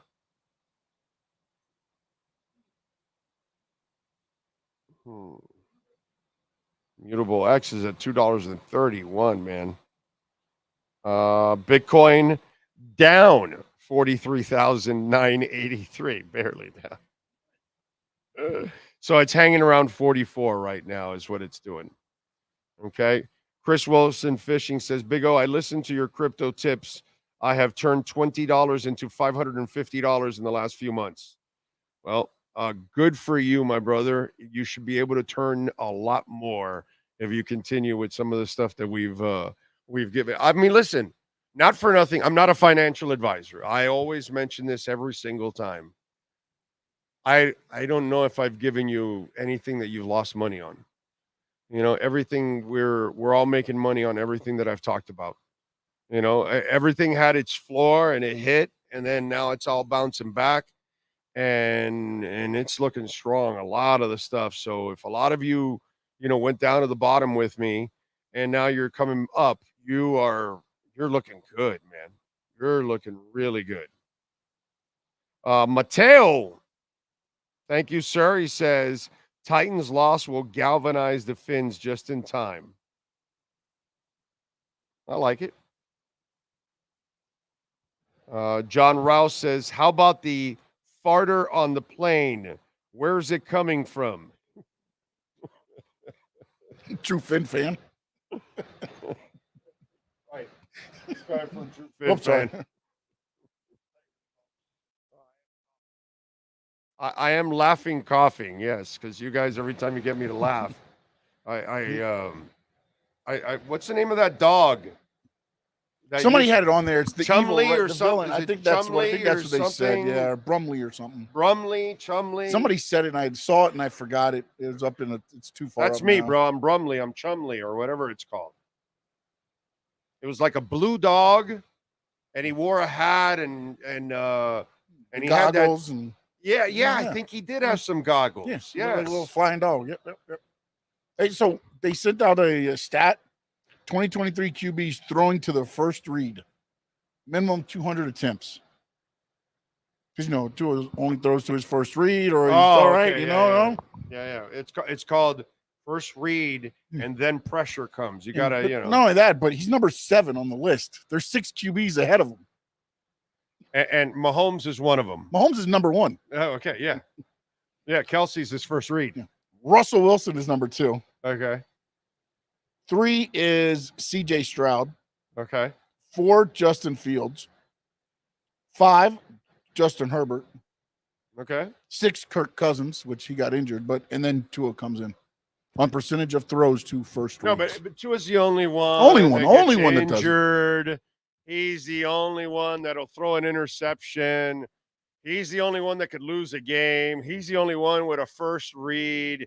He's the only. I mean, it's just the level of stupidity on the Tua hate is the kind of stuff that, man, for a guy that's done radio for 33 years, you usually think, man, I pretty much heard it all. And, man, you people have added some new layers to all of this. There's just always a moving goalpost. Always. Like, can you just say, look, he's a good player, great player, whatever you want to say, but it's like I was wrong about how he plays. Like, you still can't. You just got to move it now. Now let's go this way. Oh, that's this. And now he can't play without Tyreek. It's like, come on. Anything to try to justify why I was wrong, basically. And Muttley is the name that they're putting Muttley up there. So I think that's, and it's Rosendo, so usually he's pretty. Yeah, Rosendo's pretty good. Yes, actually, Rosendo is credible. Yes, he's credible. There you go. Yes. Especially too now. He probably looked it up because he's just watching his kids take exams and things. So. Yes. Rosendo is credible. He's an educator. So we're going to go with Rosendo. I trust Rosendo. Most of you I don't trust, but Rosendo I do. Gordon Shumway, I don't know if we could go. I don't know about Gordon. I don't know. He's kind of shaky out there. Jay says, remember to smash the like button and ring the subscriber bell. To help support the Big O radio show. Let it play. If you walk away, let it play. Kyle says, make sure to take profits and don't mess around and get dumped on because it will happen. Damn right. Definitely will. It just won't happen for a little bit more because there's going to be, we need this initial pump. The next 6 months, I don't believe, unless, something blows up so much that you should take profits. But I don't. The next 6 months, you could, man, you should let that thing ride, because I don't think anything is going to reach its peak in the next unless we're talking about some meme coin or something like that. But I'm talking about legitimate projects. Yeah, I don't think so. Did you see what happened with Tommy DeVito? So Tommy DeVito, he had an appearance at a pizzeria for $10,000, and his agent Sean Stiletto ended up raising it to $20K, and it ended up creating, some kind of a problem, because first of all, the pizza joint was not a place that could afford $20,000, right? And then it becomes also a PR hit for the kid, because all of a sudden now you got yourself a fat head and you're charging a ridiculous price to a small business that really, they're actually doing something really nice and supporting you in your moment. And now you're making them, pay. And this is out of his control, by the way, Tommy DeVito. So Tommy DeVito did something very interesting. Tommy ended up going over to the pizza parlor, and he went for free. So I thought that was actually pretty cool, because this way he kind of clears his name and clears up everything that went on and the misunderstanding. So less than 48 hours after it was revealed that Sean Stiletto had doubled his appearance fee at the New Jersey pizzeria, Tommy DeVito made things right. DeVito showed up at Cagilio's Pizzeria and Bakery in Morristown, New Jersey on Tuesday, where he helped make sodas the old-fashioned way and chatted with some fans, and he did it all for free. DeVito and a larger degree Stellato took some heat after the latter doubled the rookie QB's appearance from $10,000, which the pizzeria would have had to make back from the autograph that charged $50 apiece, to $20,000 after he led the Giants to a 24-22 victory over the Green Bay Packers. Though Stiletto alleged that there was no truth to the allegations, Congilio's owner, Nino Congilio, sent sports business reporter Darren Rovell a screenshot from his conversation with the agent. And it appeared to prove that Stiletto lied about the price never being agreed to. Come on. Come on, Stiletto. What is wrong with you? So now there has been a change. He didn't get rid of Stiletto, but he got rid of Stiletto. So there will be a new orchestrator for his off-field endeavors, as the colorful fedora-wearing Sean Stiletto is out and Max Lepselter is in. The 25-year-old undrafted rookie, currently the Giants' starting quarterback, is honing his craft and on the field and trying to establish a foothold in the NFL. He's also trying to maximize his sudden popularity.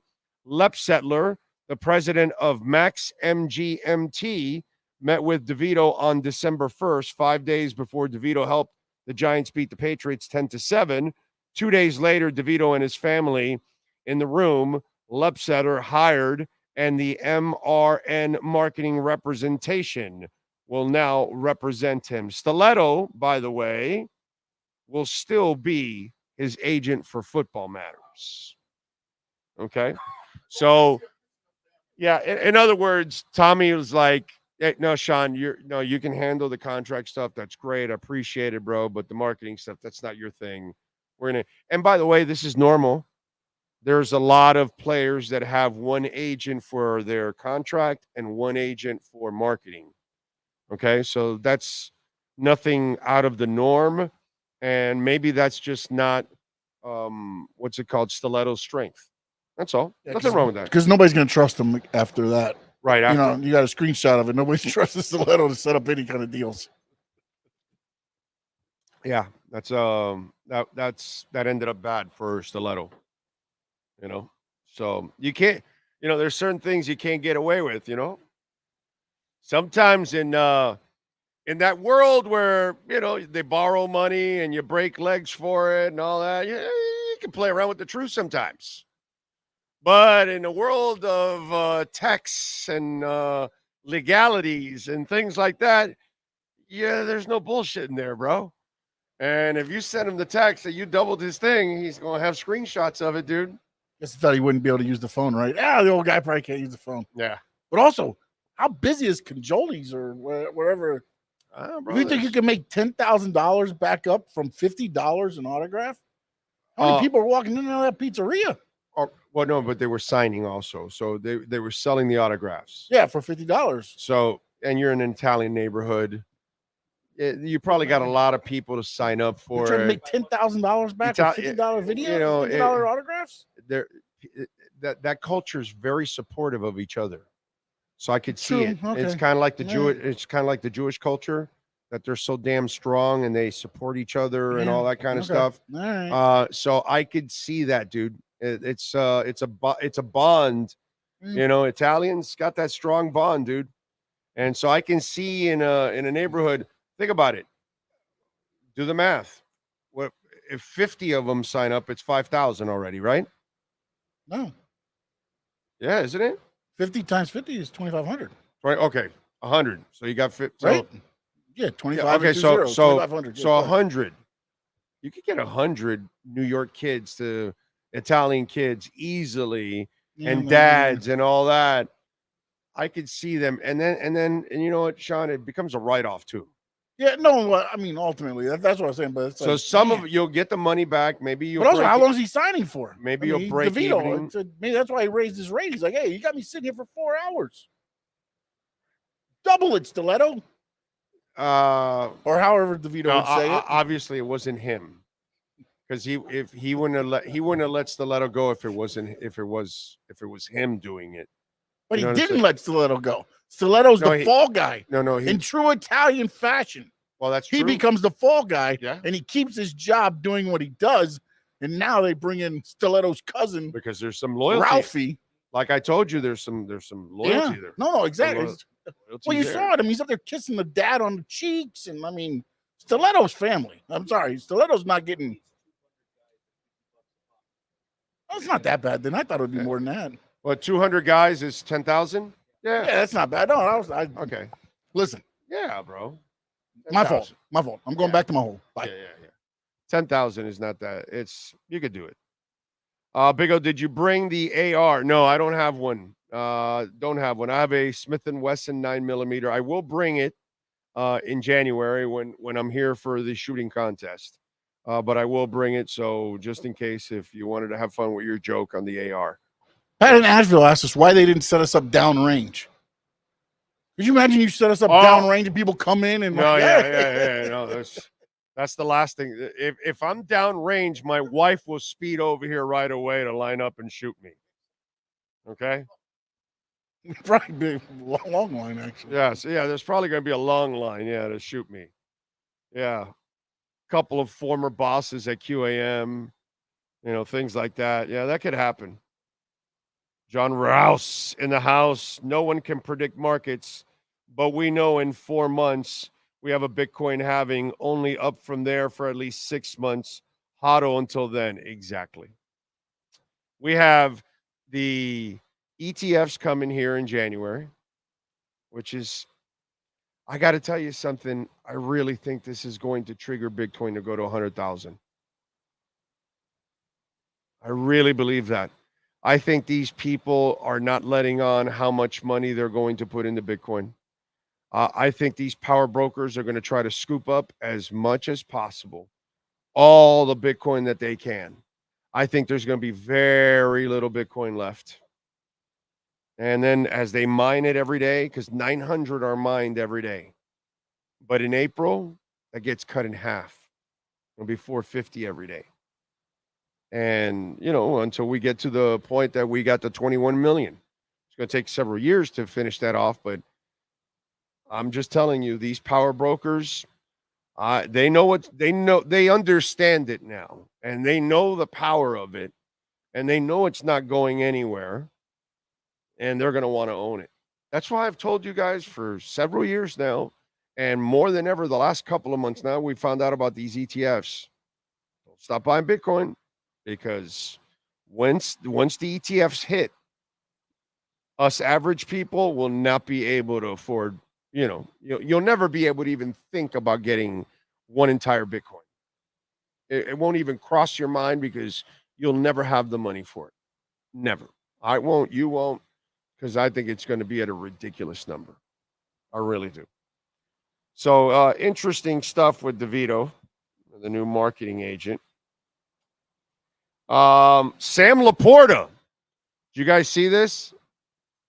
Sam Laporta is kicking some serious ass in the NFL. And I mention it only because I've mentioned this before. Again, little nuggets that you don't get anywhere else. That was Miami's target. That was the guy. Waller last year, Laporta this year. That was the guy they wanted. That was the guy they were hoping for. They could make a little move up. They can fall to him. If not, then they ended up getting Cam, unfortunately. But Sam Laporta is absolutely tearing ass in the NFL and having what is considered, a monster rookie season. And all I can think of, because you think about it, this offense is incomplete still. Because you know that they wanted a Darren Waller. I'm the one that told you that they wanted a Sam Laporta. 3 games remaining in the regular season. Laporta has 71 catches, 758 yards, 9 touchdowns, which makes him the first rookie tight end in NFL history to reach 70 catches, 700 receiving yards, and 7 touchdowns. Laporta, by the way, is 3rd in the NFL in NFL history for catches by a rookie tight end, trailing Keith Jackson, 98 with the Eagles, and Jeremy Shockey, 2002 with the Giants. He's also 3rd in the NFL history in touchdown catches by a rookie tight end, trailing Mike Ditka in 61 from the Bears and Rob Gronkowski, 2010, the Patriots. Laporta has a chance to be first in both those categories by the end of the season. 34th overall pick in the draft. I come to think about it, with the Dolphins, if Stephen Ross wasn't so freaking stupid along with Bruce Beal, do they get their first rounder and trade down a little bit, pick up an extra pick? Because we know Greer, bro. Okay, you were like at 21 or 22 in the draft. His ass would have dropped to 28 or 30, picked up a second rounder, and drafted Sam Laporta. Bruce Beal and Stephen Ross cost us Sam Laporta. That's what I want you to know. I want you to know that Bruce Beal and Stephen Ross cost us draft pick and Sam Laporta. Because I know this man, and so do you already at this point. Chris Greer wasn't going to take Sam Laporta at 21. He knew Sam Laporta was going to drop more, so he probably would have dropped that down and picked up an extra pick. So we lost out on Laporta and an extra pick.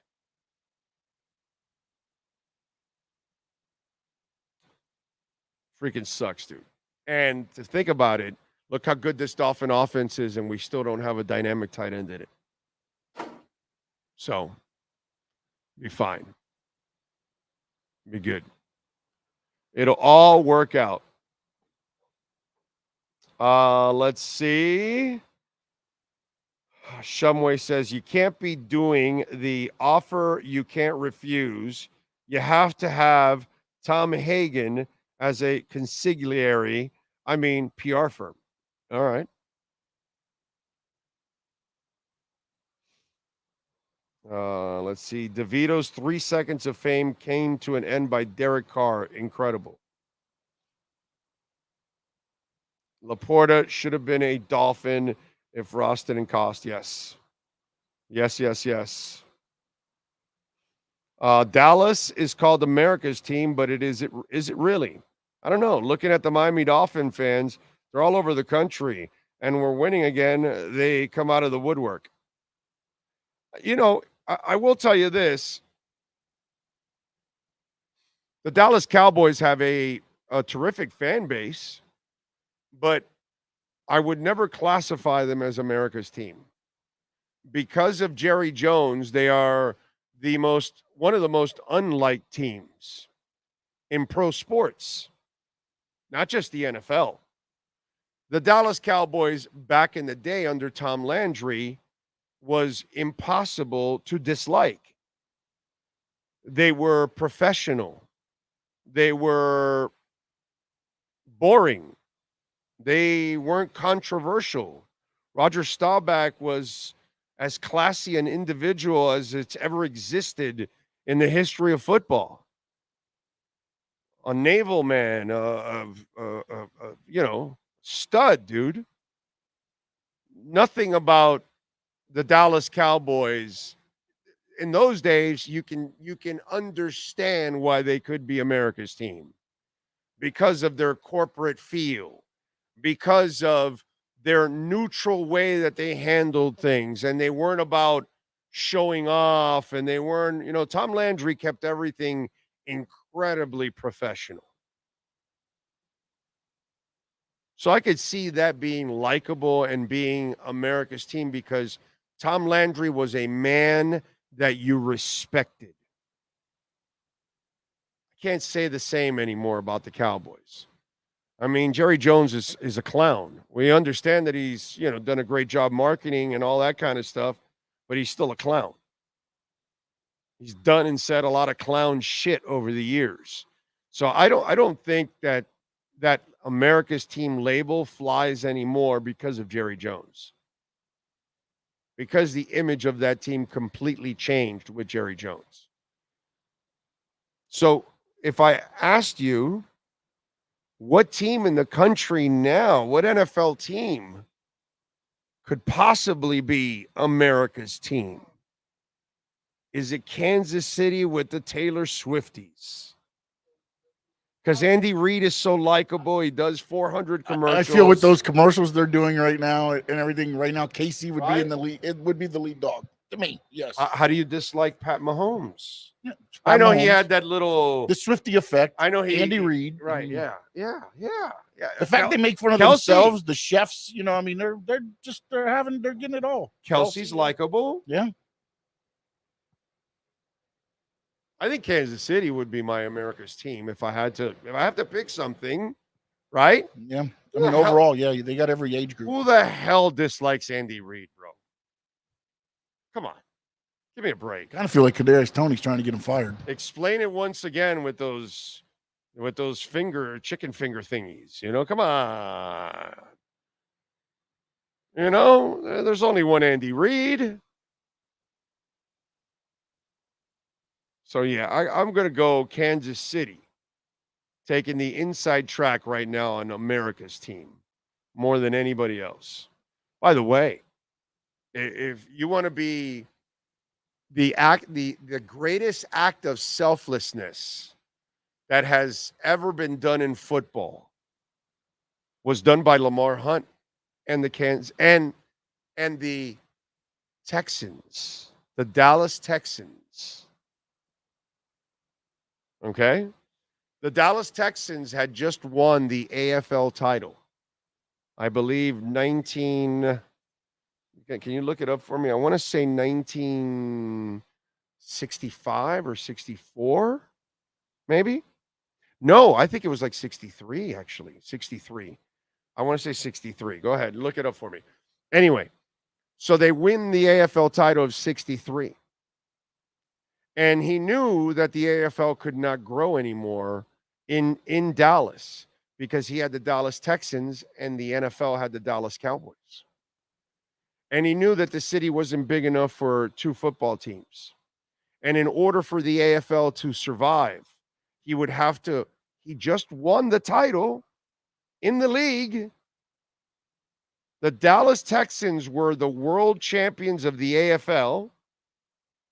Or the AFL champions, not world, AFL champions.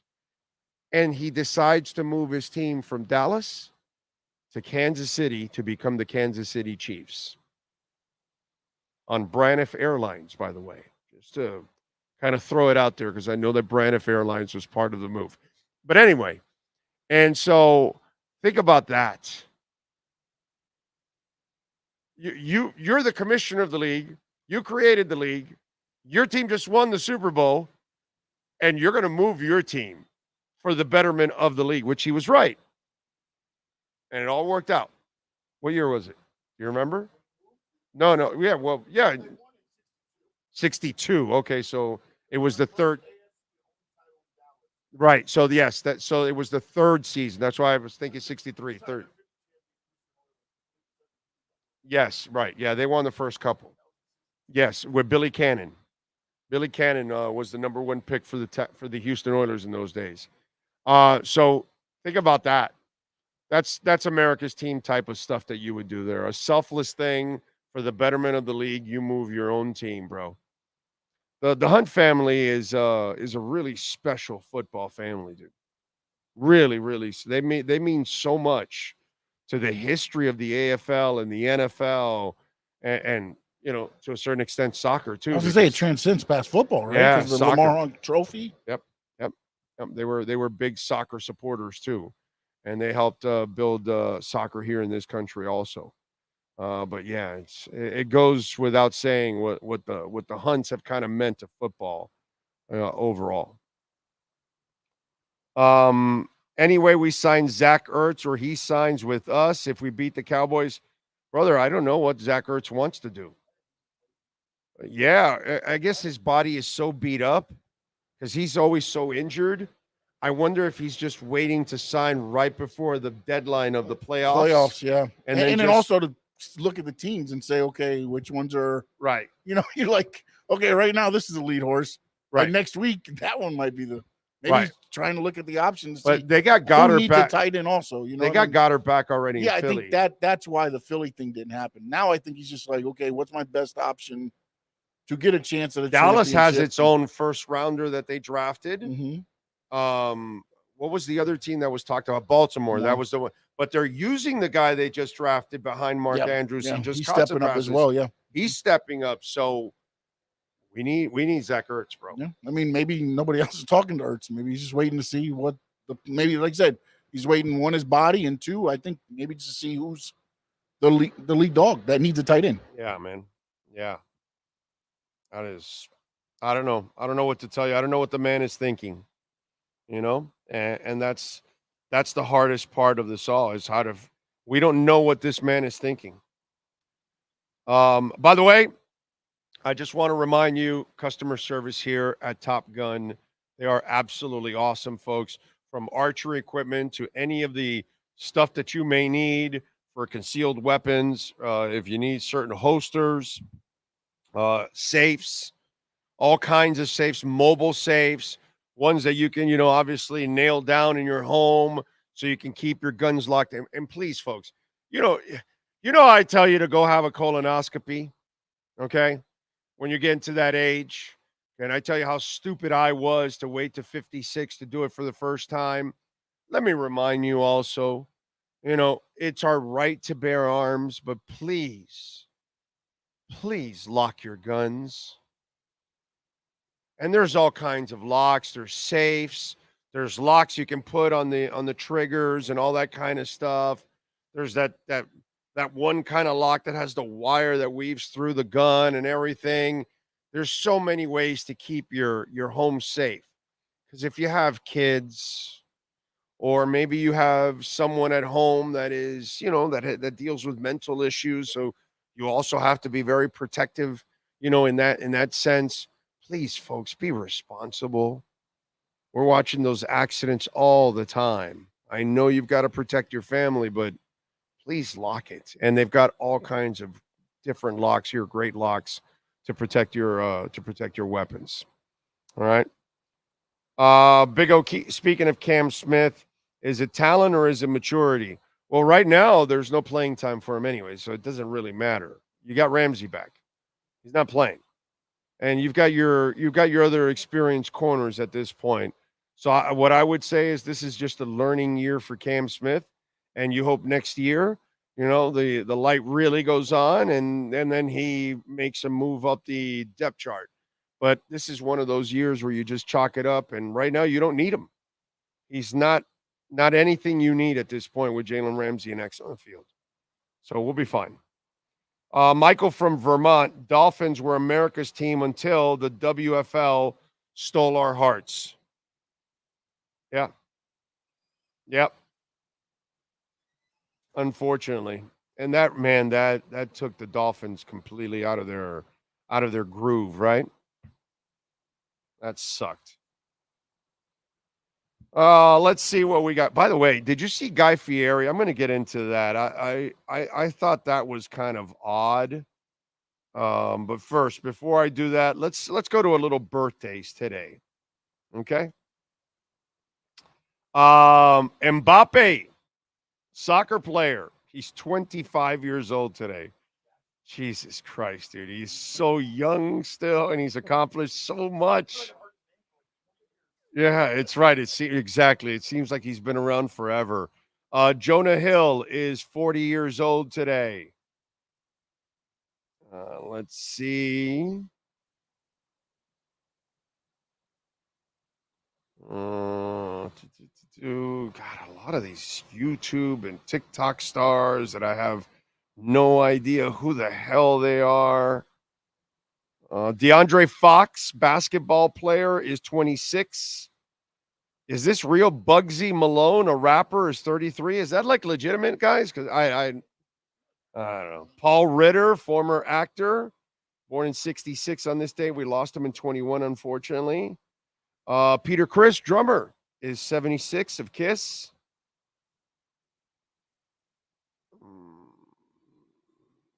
And David Wright, baseball player, is 41. Those are your birthdays today. Bugsy Malone is a British rapper, so it's legit. Okay. All right. Did not know that. It might be YouTube. Okay. I have no idea. I think KSI with Logan Paul. I think he's. Oh, okay. All right. Let me give you a little music history today. In 1967, on this date, singer Ian Anderson, sitting on the park bench, former Jethro Tull in Blackpool, England, naming the band after an 18th century farming tool. Jethro Tull. In 75, guitarist Joe Walsh joined the Eagles.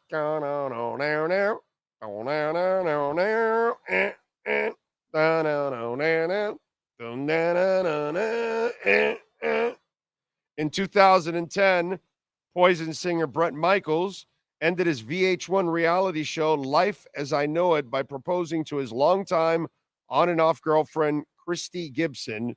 She accepted the proposal on air, but later called off the engagement. In 97, New Found Glory released their debut album, It's All About the Girls, which they recorded at a friend's apartment. And by the way, New Found Glory, hometown band. They're really good in concert. If you ever get an opportunity to go see New Found Glory, plus they're one of us, support the boys, please, okay? In 2009, following a massive Facebook campaign, fans helped Rage Against the Machine take the Christmas #1 slot in the UK. And there you go. Now, did you see what Guy Fieri posted yesterday? Did you catch it? You didn't. So I retweeted it and put it out there. And I wanted to kind of go over it because it's kind of weird, as a parent. Now, I think some of this or most of it really is hot air, to be quite honest. I don't believe that he would really do what he says he's going to do. You know what I mean? I just have a hard time understanding it, because it just, It doesn't make sense, you know? And let me bring it up here. Okay, so Guy Fieri reveals his plans that he plans to die broke. Okay? Here we go. Guy Fieri's cooking up a storm at home, revealing he plans to die broke and leave his sons, none of his multi-million-dollar fortunes unless they get at least 2 degrees. Shaq said it best. The Diners, Driving, and Dives star began Fox News Wednesday, adding, Shaq said, if you want this cheese, you've got to get 2 degrees. So he's got Hunter, 27, Ryder, 17, and his wife, Lori. And he told his sons and his sister, Morgan, 22, and Jules, who helped raise following her 2011 passing, to expect him to die broke unless they follow his rules. He says he's not going to let him take what he's built willy-nilly, and that his dad used the same tough love on him, telling him he'd be paying for his funeral. Although his kids are doing well, Guy says his youngest son, Ryder, hasn't taken the news sitting down, finding it unfair. He's already pushing him to get an MBA when he hasn't even gotten past college yet. Now, here's my problem with all of this. Everybody's not made for school. That doesn't mean you're not going to be a great person. That doesn't mean you can't be productive. That doesn't mean you can't be an exceptional citizen, a hard worker, whatever. It doesn't mean you can't develop a career.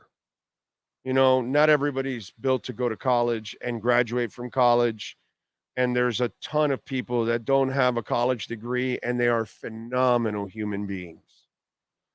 So if my son doesn't want to study, but goes out and gets a job and then climbs that corporate ladder and becomes, general manager or president or top sales guy, or he's at something that he knows how to produce a lot of money. Maybe he sells a lot of homes, or she sells a lot of homes, or whatever.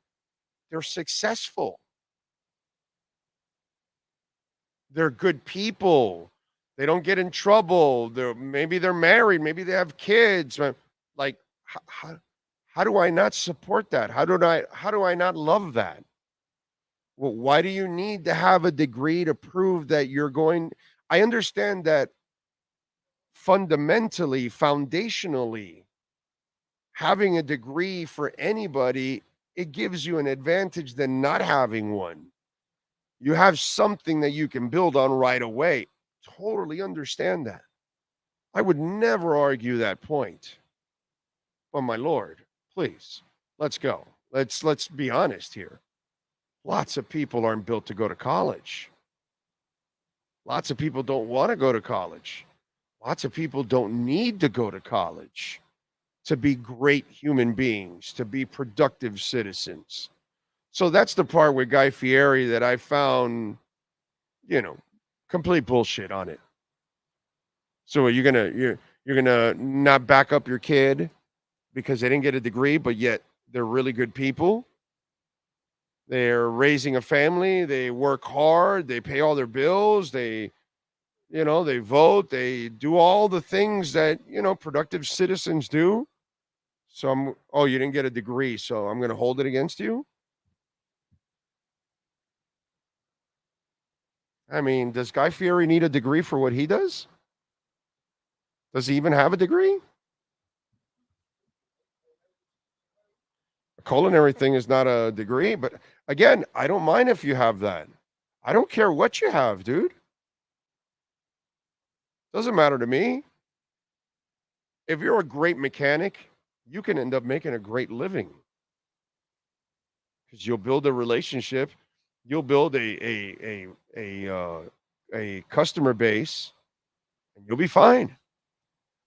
I told my daughter this years ago, because at first she was all hung up about medicine because of the money. And I would tell her constantly, and she ended up leaving. I told her, you cannot do this for money. You cannot do anything for money. You will not be happy. Okay? And eventually you will be pissed off. and you'll stay and you'll be doing anything that you can because of the money, but it won't be that you're doing what you love. So make sure you try to do what you love because the money will come. And I truly believe that. And I don't care what you are. You can do whatever you want in life, excel at it, and I think you can find a way to make a pretty damn good living out of it. But it's up to you. You know what I'm saying? And I just think it's one of those where your kid turns out to be a good person. What the hell do I care about a college degree? I've succeeded as a father if my son or daughter turned out to be good people and productive citizens. If they graduated, that's fantastic. You know, my daughter has a degree. That's fantastic. But I'm going to love my daughter either way, whether she has a degree or not, whether she has a career or whether she has a job or whatever, man. The only reason I would say something like what he said is if I knew my kids were lazy and were already bad citizens. And then that would have me in a depressed state.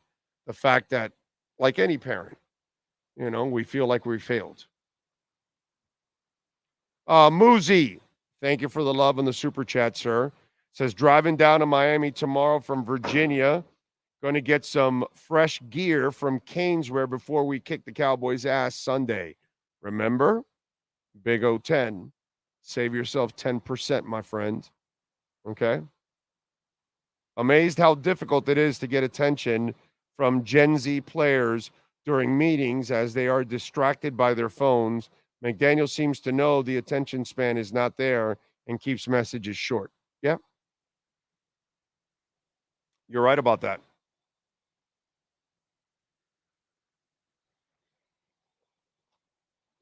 Oh, man. Gone to a little more than half of this bottle already, man. This morning. Or this afternoon already, as it is. I understand what Guy is saying, but making a demand like that is too much. As long as his kids are good people who are responsible and successful at what they do, that should be enough. Exactly. Those are the three requirements right there, right? That's all, man. That's all I'm ever going to ask of my daughter. And she's more than exceeded that, and I'm super happy with that. I can't require now. Yeah, listen, I'm going to leave her what I have, but it ain't no fortune. Okay, I might leave her a fortune cookie. You know, maybe me and the wife can leave her the house. That's about it. That's about the best we can do. We ain't going to be able to leave her too much. Although I got to tell you something, right? Our kids aren't going to be able to afford houses. Is that some scary shit or what? If we don't pass on our house to our kids, very few of our kids are going to be able to afford to buy a house. Man, that is it. That's wow. I mean, you're supposed to remember 70 years ago, 100 years ago, the dream is that you get married and you go buy yourself a house. Because it was affordable and you can do it and it was part of your future and part of your foundation. Kids are getting priced out because the housing numbers are not going down. Oh. So, yeah. Scary, man. Scary. Everyone has the right to raise their kids how they please and also learn from their own mistakes. As a parent, I direct them towards their strengths and enjoyments based on the lifestyles they want. Exactly. That's a fantastic way of putting it, my brother. Yep. If they leave South Florida, Florida in general, yes, they can. I don't know what that means. Huh? Oh, the housing? Oh, that they may be able to? Yeah. But not in New York, they won't. Not in California. Not in Texas. Arizona, prices are going skyrocketing. North Carolina, prices are skyrocketing. There are some states that it's getting out of control. It's not just a Florida thing, because people are now moving out of our state. By the way, Georgia's getting a lot of people. North Carolina's getting a lot of people. Texas getting a lot of people. Arizona's getting a lot of people. So yeah, we were on a roll, and then now we're getting some defections now, actually, in our state. But it's not that simple. Yeah, you can probably go to a smaller state and lesser communities, and then you can find yourself a home. You're right about that. But if your kids want to live here where they grew up, they want to live in California where they grew up, in New York where they grew, oh my God, I feel bad. It's really, really tough. They're going to have to inherit a home more than anything else. Eddie says, I understand the hesitancy of leaving his kids a huge inheritance because sadly, the later generation usually waste it, but the 2 degrees seem like an odd demand. It doesn't guarantee responsibility. Amen to that. That is such a great point, right? Just because you get a degree, that doesn't mean anything whatsoever, dude. Having a degree doesn't mean that you're gonna be a good person. You're gonna follow the rules. You're gonna deal with people in a decent fashion. Be a productive citizen. Yeah, no, that's a great point, Eddie. It doesn't mean anything. By the way, we got National Signing Day today. I know they got I saw the quarterback they got. But it's hard for me to get excited about all of this. What are you watching? Right now I'm watching the Jeremiah from Shaman Madonna. Okay. He's the receiver. He's committed to Ohio State. Everybody believes there's a lot of buzz. At least if you read everything going on, there's a lot of buzz. He might flip to Miami because 2 of his teammates are already going there. So looking to see if that happens right now.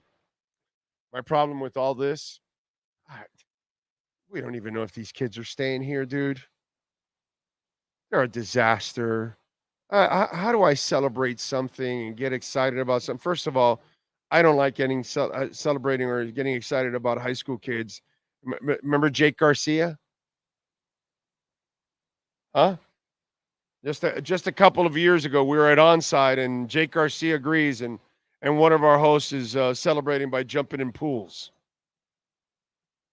Going crazy over a high school kid signing, which, I never understand grown men getting excited about a high school kid signing that hasn't proven shit. It's the weirdest thing. And so it's hard for me to get excited on National Signing Day when, first of all, I don't even know how good these kids are going to be, if they're going to be any good. And 2, I don't even know if they're going to be here, dude. Couple months from now, they'll want to transfer again. A year from now, they'll transfer. I have no idea if they're even going to stick around. I'll wait till you actually stick around, play, and excel, and then I can get excited about you. But this National Signing Day stuff is just a joke at this point.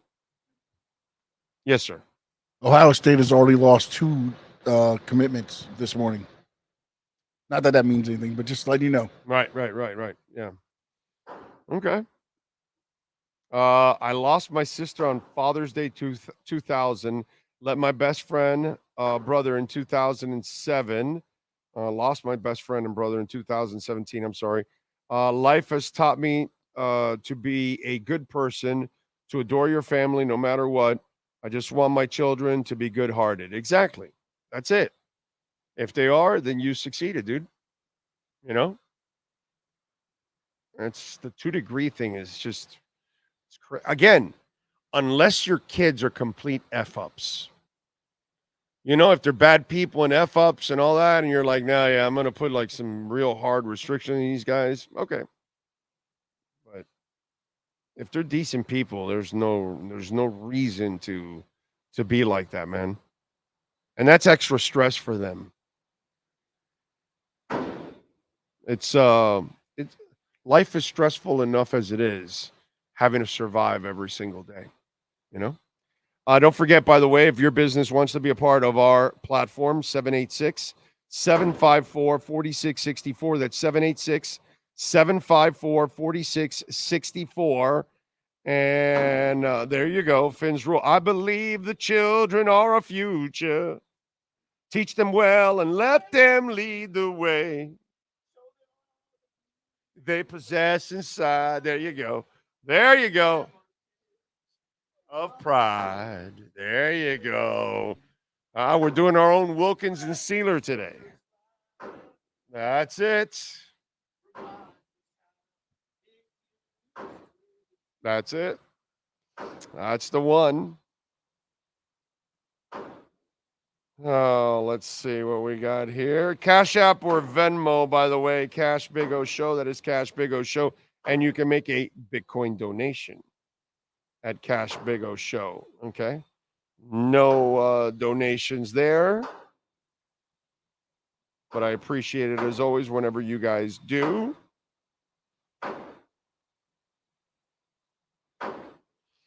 I see some people reacted to my Alyssa Milano thing.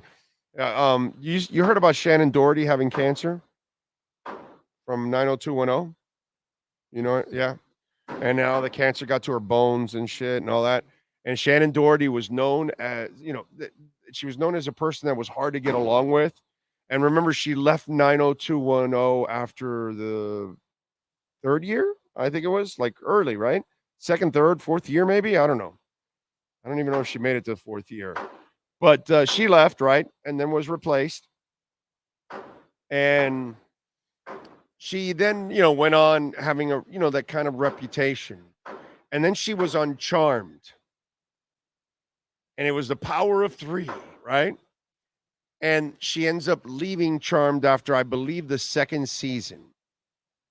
And people went with the whole, Shannon Doherty, hard to get along with. Now she leaves a successful show in Charmed.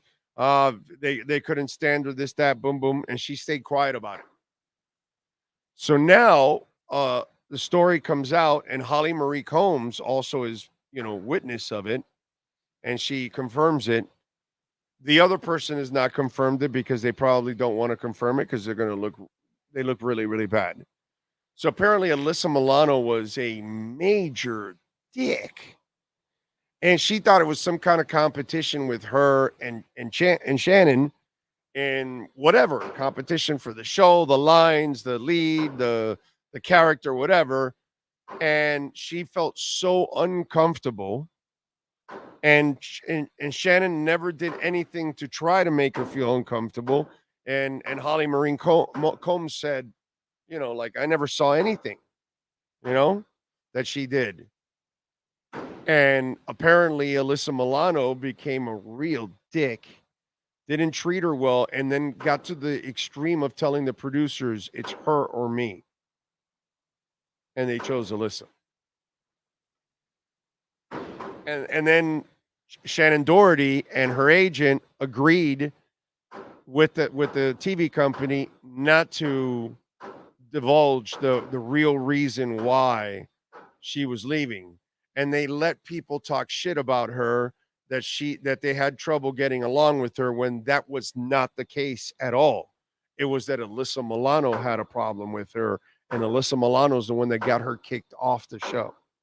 So I saw the reaction because I saw that story and I was like, wow, what a dick. Can't believe Alyssa Milano's going to do something like that. That's just so uncool, man. Especially when it's a successful show. You know what happened to her in the last show. Why do you want to add to it? That's a real jerk move by Alyssa Milano. Just because you're a smoke show doesn't mean you get a break on that. Yes, sir. No, I'm saying, but also it made for an easy target, right? Because of the way that her it past was perceived. Yeah. Yes, sir. Yeah, past never helps. You're right about that. Rosendo. I did? Muzi. Yeah, no, I saw it. Okay, let's see. Show them all the beauty they possess inside. In my sexual chocolate voice, says True Fin Fan. What's good, OG and Big O and everyone? How you all doing this morning? Check your pulse. Chef Jew is in. The hardest, the restrictions, the biggest, the parenting fail. Yeah. Crossing fingers for Robert Hunt and Austin Jackson for this Xmas Eve. Hope we are heavy doses of a Chan, Mostert, and Dallas struggles versus the run. That would be fantastic. I saw Shannon at the 90s Comic-Con in Tampa. She got a round of applause that led to tears. She was a trooper to come there, considering how sick she was. Wow. Felt bad for her. I really felt bad for her, because I was kind of on that train with everybody. Wow, man, she left Charmed, and I remember I was watching Charmed with the wife. And it's like, that was like the reputation. Oh, wow. So she's still not easy to get along with. And that was this running storyline. Like, that woman doesn't get a break, dude. She had her bad luck with 90210, bad luck here with Charmed. Now she's got to deal with cancer that has just eaten up her body. It's like, dude, life has a way of just being terrible. Jesus. So unfair, man. Really. What a shame. All right, man. I think we are out of here. Appreciate all of you out there. Matt Verderam, by the way, moved him. He'll be on tomorrow. Okay. So Matt was set to join us today. He will join us tomorrow. We thank Steve and all the great people out here at Top Gun Indoor Range. Thank you all out there. As always, tomorrow we are going to be at Hialeah, right? Okay. Yeah. So Friday's open now. Okay. Because next Friday is Acura. Okay. All right. If your business wants us to broadcast from your place tomorrow on Friday, give me a ring. 780. Friday's open for a remote. 786-754-4664. There you go. Maybe your restaurant or bar wants to promote your Sunday Dolphin game. And we're there Friday. And that could happen, right? I think we could do that. 786-754-4664. Anyway, we thank Sean Stanley, as always. Al Caballero cracking the whip out here. Steve, of course, leading Top Gun. And ask for Steve. Tell him that Big O sent you. He owns this place and does an excellent job. Thanks to all of you out there. As always, we will see you tomorrow. Same time. Oh, wait a minute. Rosa Ramos. Thank you for the love in the super chat. Big O, is it too late to get into crypto? If not, do you have a playlist to make the right moves to get started? Yes. All right. Now, remember, what are we going to say first, Ramon? You know what we're going to say first. First, we're going to say, I am not a financial advisor, okay? I'm just a guy that loves crypto and happens to kick some serious freaking ass in crypto, okay? So now, keep buying Bitcoin, okay? This is how I would do it, okay? Right now, until the ETFs kick off, that Bitcoin, once you see that number just start exploding, then you can stop buying Bitcoin already at that point, because it's going to go to astronomical numbers and whatever. But for right now, this is what I would do, my brother. Grab 100% of your pie, okay? First of all, I want you to open up an account on Coinbase and Crypto.com, both, if you want. They're free. Go get yourself a Tangem wallet. Get the one with the 3 cards. It's like $69. But if you add the other 2 cards, it comes out to like $99 or $104 or something like that. Super cheap. Okay. But you need the backup cards. So you should get all 3 cards. Okay. Then every time you have a pie to spend. And what I mean by a pie is 100% of your money. So again, Ramon, if it's $50, if it's $500, if it's $5,000, if it's $50,000, I don't know where your financial stages are And if you're way up there, God bless you, bro, because I'm a minor leaguer. But anyway, so if you're going to do, a 5, a 15, a 50, 100, or 500 or whatever, this is what I want you to do. Out of your 100% of your pie, I want 40% of it in Bitcoin. I want 30% of it in Ethereum. And then I want 10, 10, and 10 to complete the 100%. Okay? And I'm going to give you, mark these down as your 10%. Cardano is still at a great price right now before it takes off. Cosmos has not taken off. It's gone up a little bit, but not enough yet. It's going to boom. Polygon is on the brink of an explosion, and it's at a great price. VeChain has been moving up. Another one. HBAR, another one. Polkadot is at a good price at 7.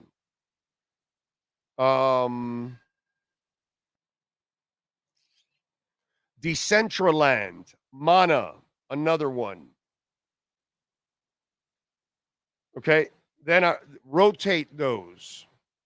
So, Ramon, this week you have $100. 40, 30, 10, 10, and 10. Next week you have $150.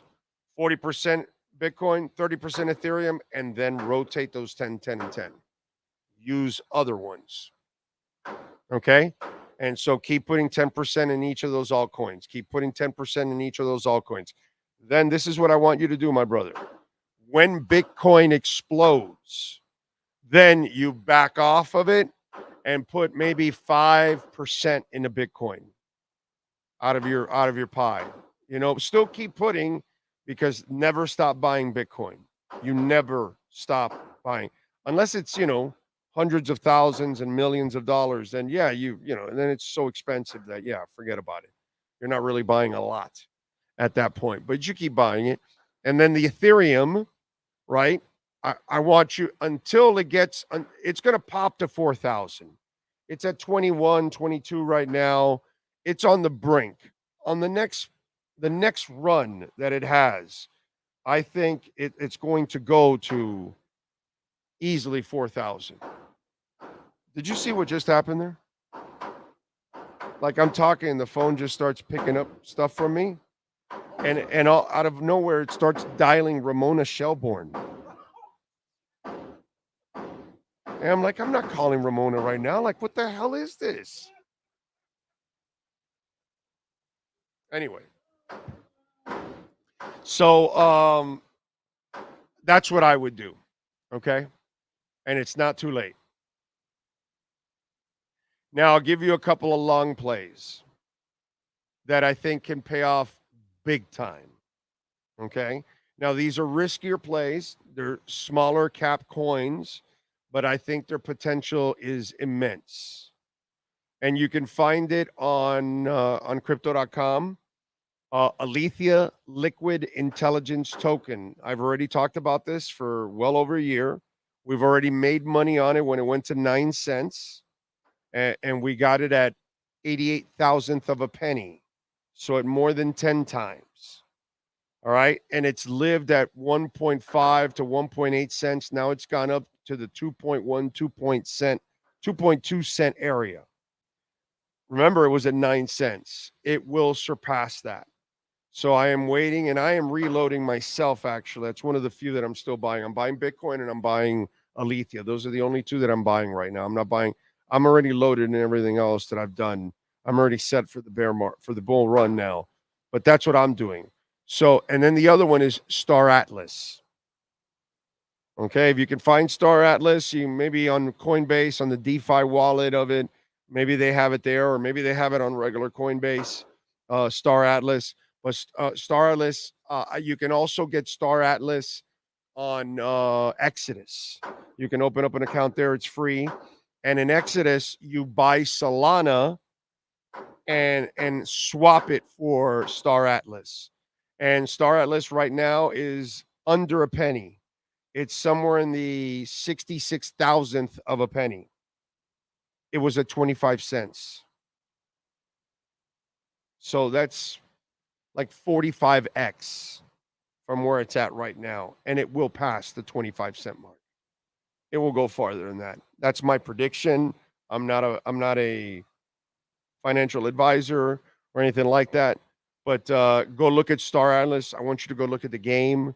I want you to look at everything that company's putting into it. I think that game is at a freaking other level that it's going to be a worldwide phenomenon. And so I love Star Atlas. That's another one. So those are two long plays that I like that you can, if you can, take your stab if you want. Okay? I hope, Ramon, that helped you out, my friend. Okay? Oh, he says got it. All right, excellent.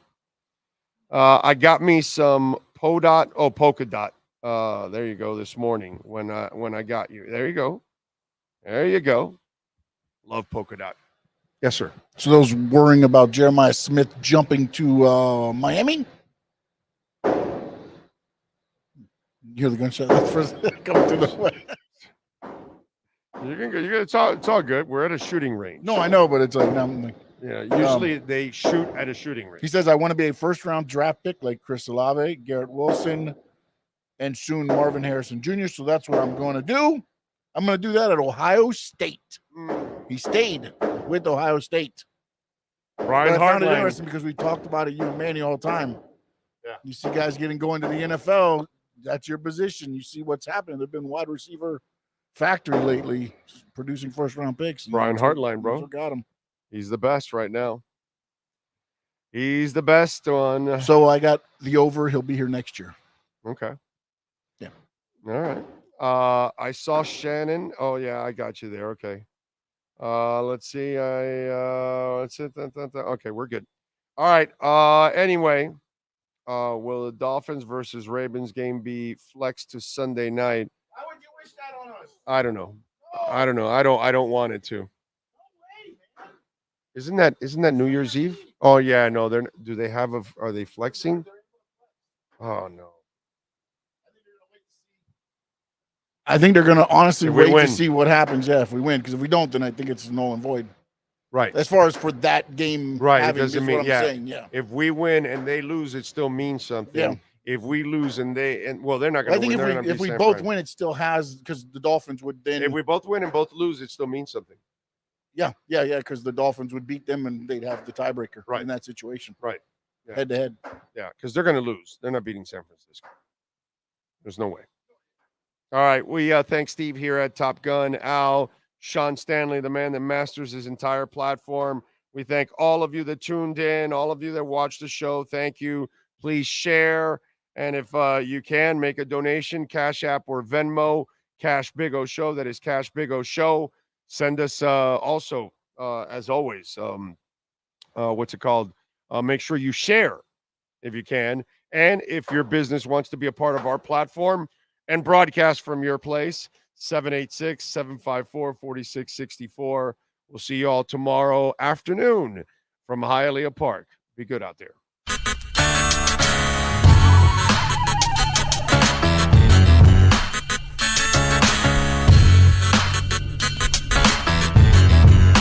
This is the Big O Show.